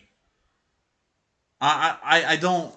As sad as my 13th year of playing this game, I still don't know what mid-range is. Well, are you aggro? No. You combo? No. You control? Hell no. Then you're mid-range. Alright. There's a lesson for you. Basically, you're stuck somewhere in the middle doing dirtly shit. John's like, I'm not going to kill you, but I'm not going to let you win the game. I'm just going to sit here and mid-range you. Can't say that word on the stream. Which word? You said the S word. Did I? I've said. Lo siento. Apologize for the cursing. Cut the sulfur vortex. See, it don't feel so good now, does it? Is anything else needed? No, cut the mana flare.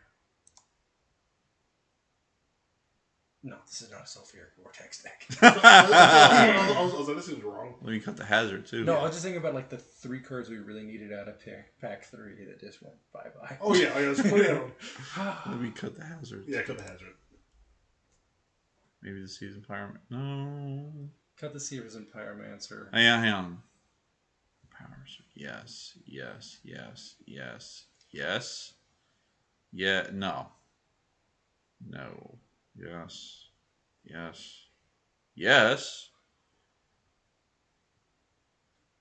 So 1. So the nice 2, thing about recurring Nightmare here 3, with Thalia's Lancers 4. is you can use it to get every 5. single legendary creature out of your deck. I think we cut Thalia's Lancers.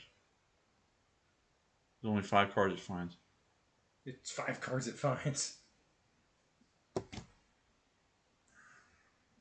Are we really an Armageddon deck? We don't need them both. Good, we'll just cut both. We need one of them. For what reason? Okay, so I play this Elspeth's Sun's Champion. Wipe my opponent's board. Okay. Next turn I play this sword. And then I Armageddon. Okay, my opponent only got a chance to cast 1, maybe 2 spells, and now we have an Elspeth's Sun's Champion taking over this game. Okay. So what else with Night Aaron just do the same thing? Well, hopefully we have both, but if you play an Armageddon onto a board when you have something like an Elspeth's Night Aaron, a Lysa, an Elspeth's Sun's Champion, it'll take your opponent so long to recover that you've probably amassed an army. Fair enough. Because of these armies and camps, like I would play the same thing with Assemble the Legion. I personally would cut all the red cards except for maybe Imperial Recruiter and find a way to splash that because, like, I would like that would work. A Braid would be the sideboard. Yeah. Pyromancer would be out because that's 2 red. That's double red. But you can splash 1 red for Imperial Recruiter. Cut Imperial Recruiter altogether. Okay. Hypothetically. Because we didn't get any dual lands out of pack 3. No, we did get 1 Air Mesa. You can run 1 mountain. Scroll down. Like at this point, I would almost want to play like a Thragtusk, a Toski, a Sakura, a Tribe Elder. You know, the Yawgmoth is actually playable. It's playable. I just don't like playing it. Yeah, right. Correct. I played enough of it. Like we could put in the Yawgmoth. It's reasonable. Works well with our Bitter Blossom. Yeah. Just paying 2 life to draw a card and kill a thing. So, 15 lands, or we cut 2 more? 15 lands. You need to persist? The persist was just cute. Okay. Persist would hit Tyler Scholar. Is Tyler Scholar 1 or 2 tunes? 2-2? You don't need the persist. What could we bring in instead?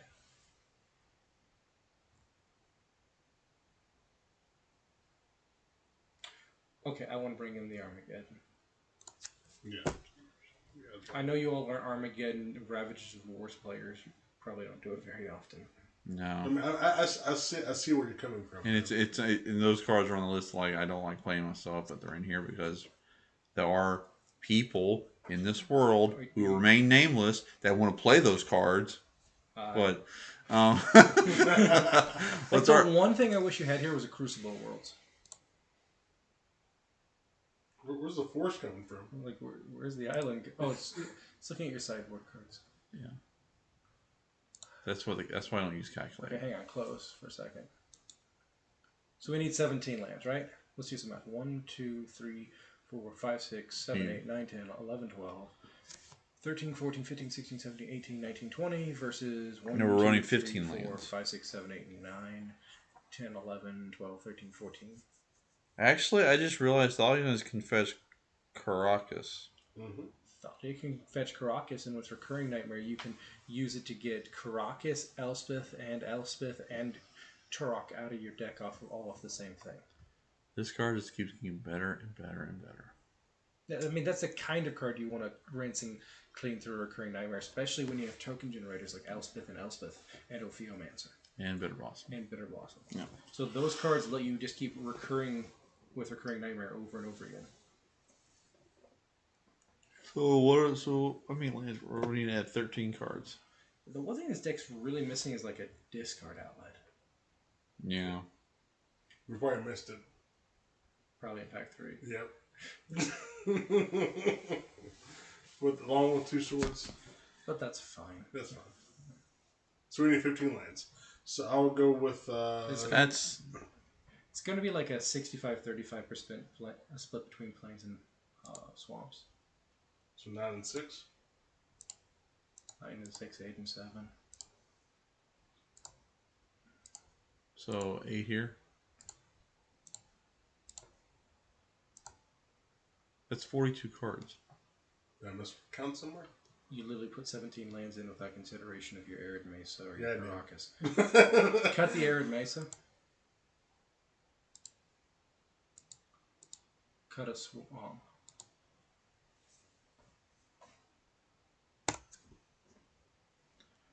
I'll play it. It's playable. You know? Alright, well, that's... I wouldn't expect to beat to a GP with it. Yeah. Alright. You could have some fun with it. So let's go ahead and talk about... So we've done 5 decks. The last deck's pack 3 was kind of drafted hastily, but we won't talk about that. It took me a second to figure out what you were doing with the deck looking at it. Yeah, man. Alright. So now the second one, we're gonna do one pack, and we're gonna talk about what your pack 1 pick 1 is, and it shouldn't. If there's any power or black lows, you don't count those. Sure. Okay. So this is the pack 1 pick 1. Oh, when I found out Recurring Nightmare was banned in Commander. Yeah. All right. So looking at this, direction I want to take, if I'm having fun with my cube, which I always 99% of the time I do. There's always that one time where I'm just like, I'm taking the Darcy. I will pack 1 pick 1 the Darcy, the Dragon Rage Chandler, because she's an engine, and we've all 3 played against this card way too often. Even now in Historic on Arena, we've played against this way too often. Yes. So this is my pack 1 pick 1, and because I think she's an actual build around card. You can literally build a deck around her. So if I'm playing competitively, my pack 1 pick 1 here is Mox Diamond. Mox Diamond. It's not even close. But if I'm just trying to have fun and be casual on a Friday night, I might pick the Lucille. It doesn't cost much to put it in your deck, and the art's sweet. Yeah. And the effect is sweet. Mm-hmm. My pack 1 pick 1 is definitely that Lyra Dawnbringer. Just because it is it's a 5/5 angel. I'm a mid-range player at heart, and I'm always hoping to draw the Stoneforge package out of this cube. So, White is doing what goes. Let's be fair. The reason you're taking her is because she has a little orange symbol over here. She's a mythic rare. That's all you play is mythics. Actually, the reason he's taking it has the word "other" on the card, and he's hoping to combo with other things and get that sweet, sweet value. Yes. No, he's trying to find other angels. Correct. So, you'll look trying to find the Baneslayer. Right. So if that's your fun pick, Brandon? What's your serious pick? Yeah. Dark Ritual. Ooh, Dark Ritual. Okay. Just to give us a ram to 3 draw. That's not a power. Hey, OG Boon Cycle from Alpha, Dark Ritual, not bad. Yeah. All right, so we're gonna do another one, but I want to let you know that if you're watching this, if you like this video, comment what you would think your pack 1 pick 1 is out of this deck. All right, we'll do a new pack.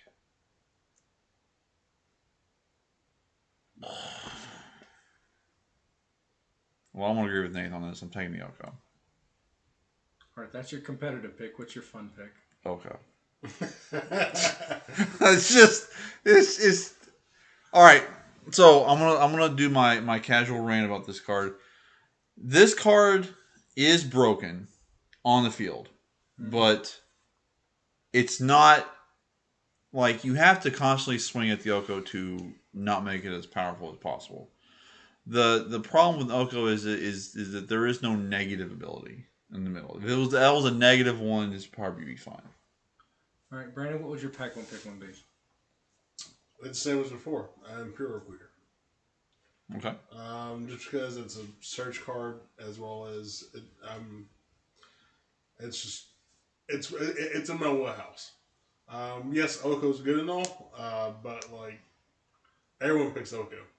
I would go with the Imperial Recruiter. Imperial Recruiter. Nathan. So I do not like taking Oko here. I acknowledge its power level, but in both casual and competitive, I do not want to mana restrict myself that hard in pack one. There's a couple other cards here that are more flexible. This is the same guy who put Oko in a Jund reanimator. But I was already in green. No, you weren't. You just said I was in Jund. You're right. You didn't. You're not. You were not in blue. But I was already in one of the two colors. For me, the pick here is between Pack Rat and Rotting Regisaur, and I feel like Rotting Regisaur is more flexible, so I would take Rotting Regisaur as my pack one. Okay. Again, if you're watching this, please tell us what your pack one pick one is. I can tell us why. Last pack for the night. We're gonna do a pack one pick one. Then we'll talk about secret layers. Okay, so we're ignoring. So first of all, the rule is we're ignoring power for the very second here. We're ignoring power because obviously power is 99% of the time the automatic pack one pick one because that's not fair to the other cards. So Mox Pearl is officially off this list. Okay. I'm taking the Teferi because I'm also a control person at heart, and I can when I'm buildable, I control that. Even though it may not work, I'm going to take Teferi because that's just who I am. Teferi is a staple in modern control. No longer Jace, which is sad, but my pack one out of this pack will be Teferi. Yeah. I mean, I would pick the Showdown of the Skulls. Yes, it makes me in two colors, but also it's card advantage. It is. In a late game, which is pretty good. I'm surprised you didn't pick Flame Blitz if I was in the same draft as you, just to make sure that it kills all the Planeswalkers. Well, but if you draft that many Planeswalkers where that card becomes necessary, fine. Then yes, but Flame Blitz is in here because there's a lot of Planeswalkers in my cube. First off, and like a lot of people don't like playing against Planeswalkers, so this is one of those attempt to hose it type effects. This might get replaced with Hour Devastation, but if you're not playing Planeswalkers, you go into Planeswalker. This is definitely a sideboard card. And it will kill them eventually. So you're taking Showdown of the Skulls. All right, I get behind that. That's fine. Nathan, what's your? So this pack is a little mana intensive, and when I'm first starting off a draft, I like to be a little more flexible in what I'm doing. Mm-hmm. So because I can't pick the Mox Pearl, there are 4 cards in this pack that are extremely flexible for me. Pack one. Okay. Dimir Signet. Okay. It can literally go in any deck. All right. Memory Jar. It's a little bit narrow where you want a specific kind of deck, but you can play it. Mm-hmm. Misty Rainforest might show up. Mm-hmm. And Flame Blitz. Because even though it's 1 red mana, you can literally put it in any deck as 2 mana cycling, which if we went into a deck that cared about graveyard types like Darcy and Tarmogoyf having that. But for me, I think I would probably pick the Misty Rainforest pick one, and hope to find more interesting stuff in pack 2. All right. Well, that's good. All right. So again, if you watching this later on YouTube, if you like any of these picks, please tell us what your pack one is at all 3 of these, and let us know why. All right, so now that the drafting and the cube talk is over, let's get to the secret layer drops. Now, Street Fighter, yeah. So this was announced by Wizards that they're doing Street Fighter on the secret layer, which is this sale begins in 13 hours. So Wizards, here's your plug for the night. So where's the list of the damn cards? I guess I have to click on one. All right, let's talk about the Street Fighter one real quick. Now, please tell me they have. Here we go. All right, so here's the first 4 cards. I don't think any of these are cubable. First off, I don't think any of these are cubable. None of these are going in my cube. Sorry, I don't care. All right, first off, Blanca. I don't have enough combat tricks to make this one shot. All right. Red green is typically not a storm deck in my cube. All right, I don't have my deck in my cube. All right. This guy, a 4/2 for 3 for the prowess. Yeah, I mean that would probably be the only one because like that's extremely powerful, and deals combat damage. Oh, jeez. Oh, all right. We'll get back to that. Jeez. I don't know what are y'all thinking about Street Fighter? Well, I just read this E Honda, and it actually seems pretty decent. Problem is, it's a 6-drop, but the fact that you can give all your creatures +0/+X, you can have a card in hand. So you have 7 cards in hand. All your creatures get +0/+7. Like that seems real good. Like at a party of 101 creatures, which guy's getting left out? Yeah. Do we need to talk about Chun-Li? Do you want to? Well, let's talk about Ryu for a second. He has a mechanic on him that very rarely shows up in. Hadouken! He has the untap symbol on him. Oh, yeah. 5 mana, untap, discard a card, deals damage equal to its power to any target. If excess damage would be dealt to a creature this way, draw a card. So you attack him, then you untap. So let's say you discarded a 4-drop to deal 4 damage to a 3-drop. Because you have 1 excess damage, you're going to draw a card. Okay. Yeah. Whenever it attacks with a greater power, put a 1/1 counter on this creature. Yeah. I mean, he's cute. I don't think he's eternal worthy, but the fact that he has an untapped symbol is very rare. Yeah, I think the only card I've seen is a Pilipala. Yeah, like Pilipala's the only one that everyone knows that. See, the reason why he has an untapped symbol is because that is a symbol that you use in order to use his ability. Yeah. So down diagonal forward is actually the square is a Hadouken symbol. So that's what that is. Okay. The kids today don't know what that means, but because they don't know what a directional pad is. But. If we can talk about Ken Burns here for a second. Okay. America, heck yeah. Yeah, that American flag is kind of out of position. That American flag is kind of just like, well, this is a product placement. Okay, so Ken was always on a American flag background in the video games. Yeah. Okay. He was the one Street Fighter from America. Yeah, Guile. Guile. He's the one Street Fighter from America. To heck with Guile. Guile's in the military. I know. I really like whenever he deals combat damage. If you give this guy trample, you're casting a sorcery from your hand every single turn for free. I just read it's only a sorcery. Well, that's interesting that he only deals with sorceries and Chun-Li only deals with... my favorite sorceries are Ponder, Preordained, Serum Visions. Yeah. You can play extra turn spells. You can play him... Yeah, you can play extra turn spells as long as they cost 4 less. Yeah. He works really good with that. He has Prowess, son. He also has Dreadhorde Arcanist. Okay? Yeah. Because you can be like... Dreadhorde Arcanist, swing, get back this Ponder, Prowess trigger, find 3 cards, put 1 in hand, play it for free off of Ken. Like, I kind of really like him in like a red-blue tempo deck. Yeah. Or a red-white tempo deck. Let's not talk about the thighs on Chun-Li. We'll get to her They're last. bigger around than Guile's neck. Right. All right. Here's your... Speaking of America... The guy is one in Jeskai. And he's got American flag tattoos on his... Yeah. So... Okay, I love Chun-Li. I've always loved Chun-Li. Do you love her or are you in love with her? No, I love her. I respect everything she's doing. I also love everything she's doing on this card. Yeah.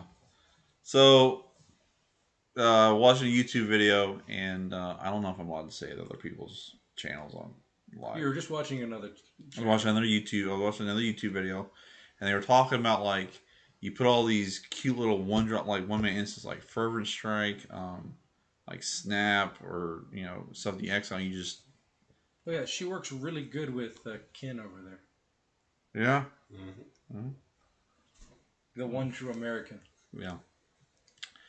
So yeah, Chun-Li I think is bonkers, but for Commander decks, yeah, you can build around Chun-Li, build around any of these. But for Cube, Chun-Li only deals with instants. Chun-Li is better than Geist of St. Thraft in your cube. I don't have a lot of those instances though. Tons of instants in your cube. You still have to pay the mana cost though. Like, That's fine because you can do it again. Ken is at least paying it for free. Like Ken, like I won't play this thing for free. Her, you gotta at least pay this. You pay the I'll mana. be happy to pay 1 blue for Ancestral Recall every single turn. That is magical Christmas hand. Yes, that's where I was going. I'll do it for Brainstorm. I will do it for Ponder. I will do it for Lightning Bolt. I will do it for Lightning Strike. Okay? Just the ability to staple your favorite instant to her and attack every turn is amazing. Yeah. Okay?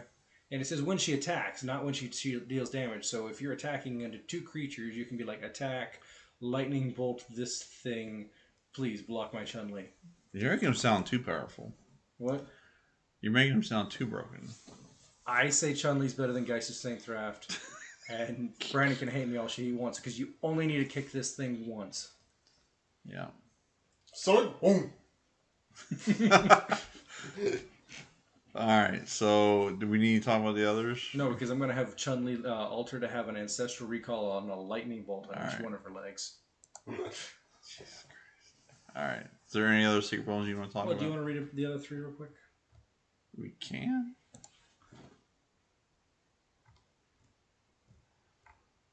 Sorry. Chun-Li is really good.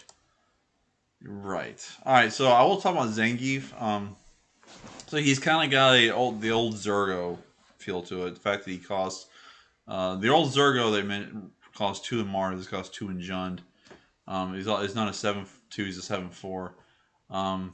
The old Zergo has to attack every turn if able, and he had haste. This guy doesn't have haste, must be blocked. But the fact that he can deal like excess damage, you gotta sacrifice a non-creature non-permanent. That's disgusting. Like, if this guy, you better block with a big dude, because if you block with tiny little dudes, this guy is gonna make you like get rid of all your stuff. This card's busted. Can we talk about Guile, the one true American, here for a second? I thought you said Kenneth was the one true American. Blasphemy. This guy's got literally American tattoos on his... Kenneth literally had an American flag on a Navy ship behind him. I don't care. This is the one true American. Right, alright. You want to talk about Guile? Let's talk about Guile. Okay. For one and Jeskai. This guy to me has Glory Bringer vibes. Okay? When he enters the battlefield or attacks, you can put a charge counter or remove charge counter. When you remove a charge counter, you Glory Bringer something, or you give him lifelink and indestructible. Sonic boom.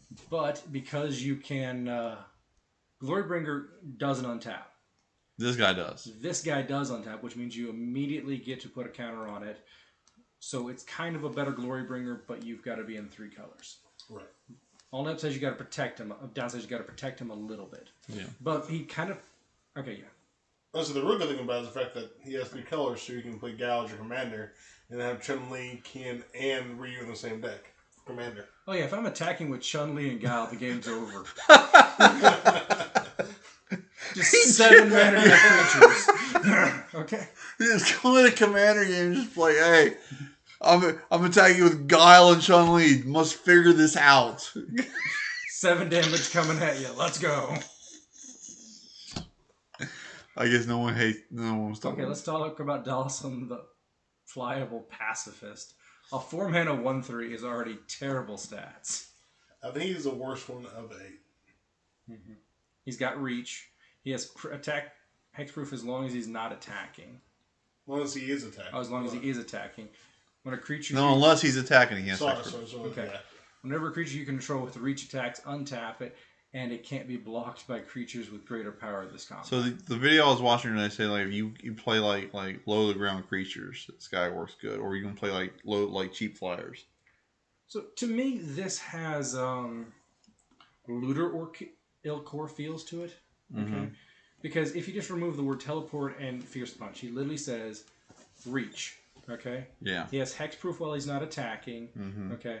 When he attacks, you can untap him, and then creatures with power greater than 1 can't block him, and then he will deal combat damage, and you draw a card. So it is a 4-mana 1/3 that is probabilistically drawing you an extra card every turn, while still being able to block 2/2 flyers. And in those colors, that's kind of rare. He should have been a 1/4, honestly.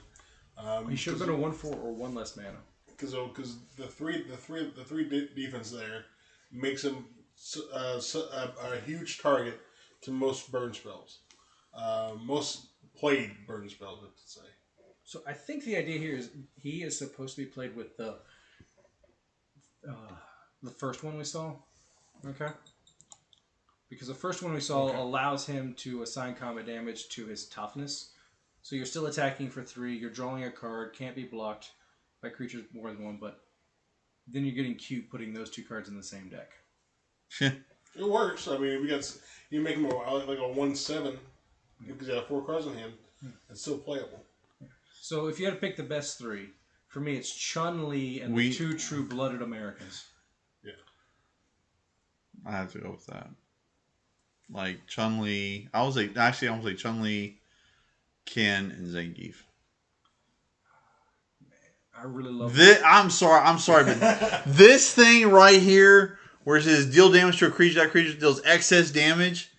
For that's 7. Cool. And then I play this Guile, I attack with this Guile, and I deal 4 damage to your Zangief. Goodbye, Zangief. You're not gonna do that on my turn. Mine comes down 1 faster. Okay. And Zangief can actually beat this because he's going to deal 3 excess damage to you. And you got to sacrifice something. Sacrifice this mountain. Actually, I can't, but still. Can't sacrifice non-land burn. Non-land creatures. Anyways, all right, let's take a look at the other couple secret layers before we have to call So them. are we ordering that set? I'm definitely ordering that set. I'm probably ordering that set. I'm probably paying off my my cube purchases. Fair enough. With this check, so. All right. Any other ones you want to talk about? Man, I love those lands, but the problem is like those. Keep going down. Actually, can we talk about the little walkers for a second? Oh yeah, that works too. Little walkers. Where are those at? Little walkers. All right. So. Huh? Scroll down a little bit. What? You can get these in arena? Sleeves. Oh. All right, so there's 5 of them. So I'm a fan of Tamio. Ashiok Dream Renderer is an amazing card, but it's been printed to death. Yeah. Soren looks like he belongs in Twilight. Johnny looks like he belongs watching Twilight. Ashiok looks like he's watched Twilight. And Ingress is watching on like, what the heck is going on? I don't feel like these 5 Planeswalkers together are worth the price tag. No. Right. Because you can just buy each one of them regular for like you could have done. You want to be a really big seller? The original 5 Planeswalkers from Lore One. Maybe. Yeah, like a big old callback. So for me, drop the Soren Grim Nemesis and put a Tamio who shakes the world in here, and this is much more interesting. You mean Nissa? Yeah, Nissio. Sorry. I think you print Jace Beleren. Sure, but this Soren is kind of a miss for me. Okay, this Ashiok's a bit of a miss for me. Yeah. The Angraths are a big miss. Yeah, I don't understand this one. Like sure, I get the Ajani, I get the Tamio.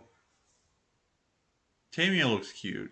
Why didn't they give us 3 mana Soren? Why did they have to give us 6 mana Soren? Because it's probably within the price range of what they have to choose from. Yeah.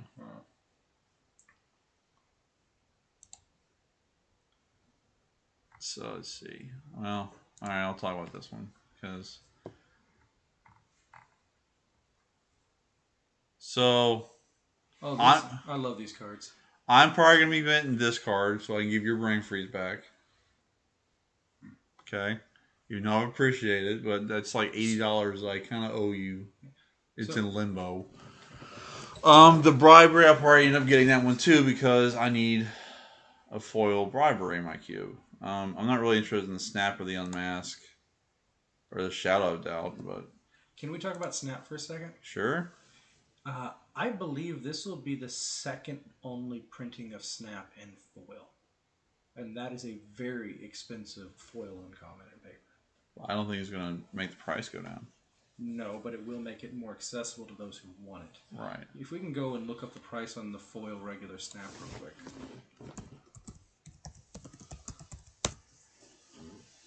You want some cards for your next Magic? Please check out tcgplayer.com. Not sponsoring this stream. Not sponsoring the stream at all, period. So yeah, as you can see, there's only been 2 printings. One was in the Mystery Booster and one was from Urza's Legacy. If we can look at the Urza's Legacy foil cost on that. Yeah, it's $100. It's $100 to $120 foil. Huh. So for me, if you're looking for foil snaps for, I don't know, Popper or anything like that, this automatically has value for me. Brandon. Oh, I'm not a fan of I don't need any of these cards. So it doesn't really help me a whole lot. I mean, I like the bribery, but I'm not a blue player, so it's Oh, and I've wanted Jeff to have a copy of Snap in his cube for years now because it works really well with High Tide.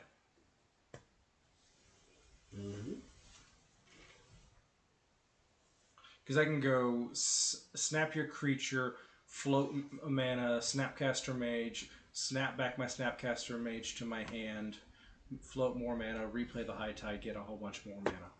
because as much as I like Unmask, there's just not enough ways to play around here in order to justify trying to get it. Let's say bring is in another Modern Horizons expensive foil. 3. Yeah. Let's say bring in Modern Horizons 3, which they could do. So yeah, what? Brain Freeze is a $50 foil, Snap is a $100 foil. No, Brain Freeze is not $50.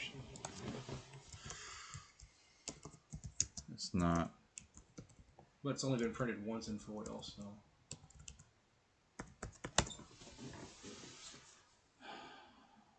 One of the left. $120 foil. Yeah, see, that's why I probably want to get one, because I don't like having yours. Fair enough, I didn't know it was that expensive. They weren't that expensive when I bought them. You were 80 when you gave them to me. Okay.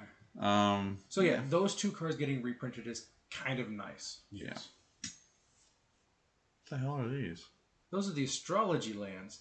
If you were born in the month of in the season of Aquarius, you can get foil Aquarius type lands. Same for Capricorns. That's all they have? Where are the rest? Keep going back up. They're dispensing more every month for every. Okay. Let's look at the Kamigawa lands. I mean cards. Look at the bottom 2 pictures. Oh. Okay, well, so I'm already telling you right now, I want the swords, and we all know you sit there and deny it all you want, but we all know you want 4 copies of this in foil. I'm not going to lie, the art on that Solve the Equation is pretty nice.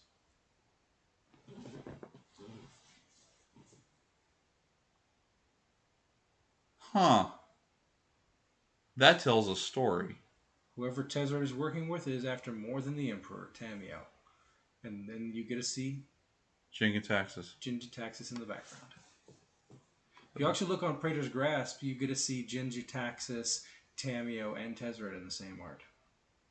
Oh, Tezzeret, you bastard. Wake up, new Phyrexian Planeswalker. You will not be the last.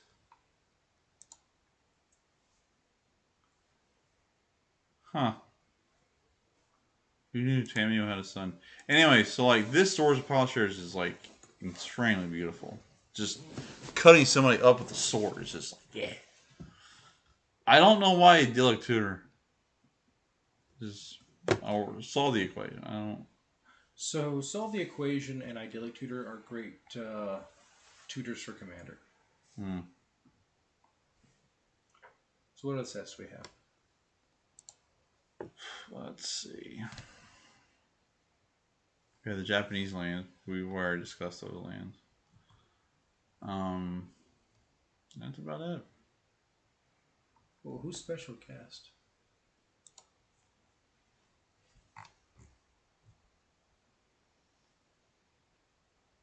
You know you want that. The Eidolon? Mm-hmm. No. It looks sweet. I don't want. I don't need 4. I don't need to spend $120 on 4 cards. What the hell? What the heck would I do with the other one? Well, you trade me the Elvish Spirit Guides. Oh, that's just a.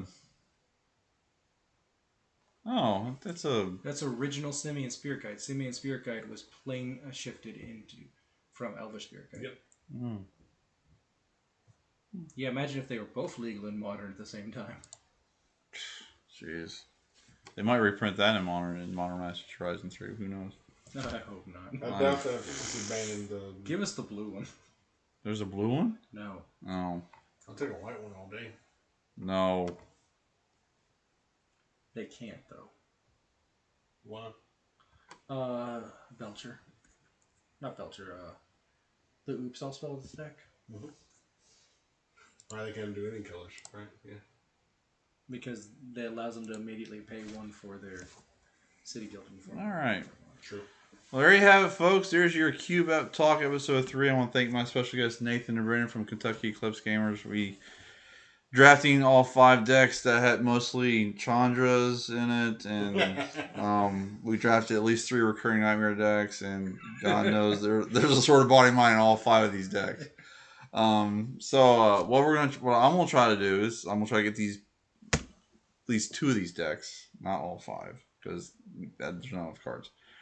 2 of these decks built in paper, and hopefully this weekend before next Thursday we'll get these play tested live. I am starting to link all the decks into the YouTube description when these get uploaded, so you can actually pick whatever your favorite one is. And if you like any deck and you want to see any of these decks played, feel free to comment in the description below. Until then, I want to again thank you, my guests, for coming. Mm-hmm. Next week we'll do episode 4. Same as always, draft 2 decks. If you have a cube out there, you're watching this, and you want us to draft that, please let us know. We will draft your cube here live on Twitch. And until then, this is Chappelle saying, you'll have a good night. Bye.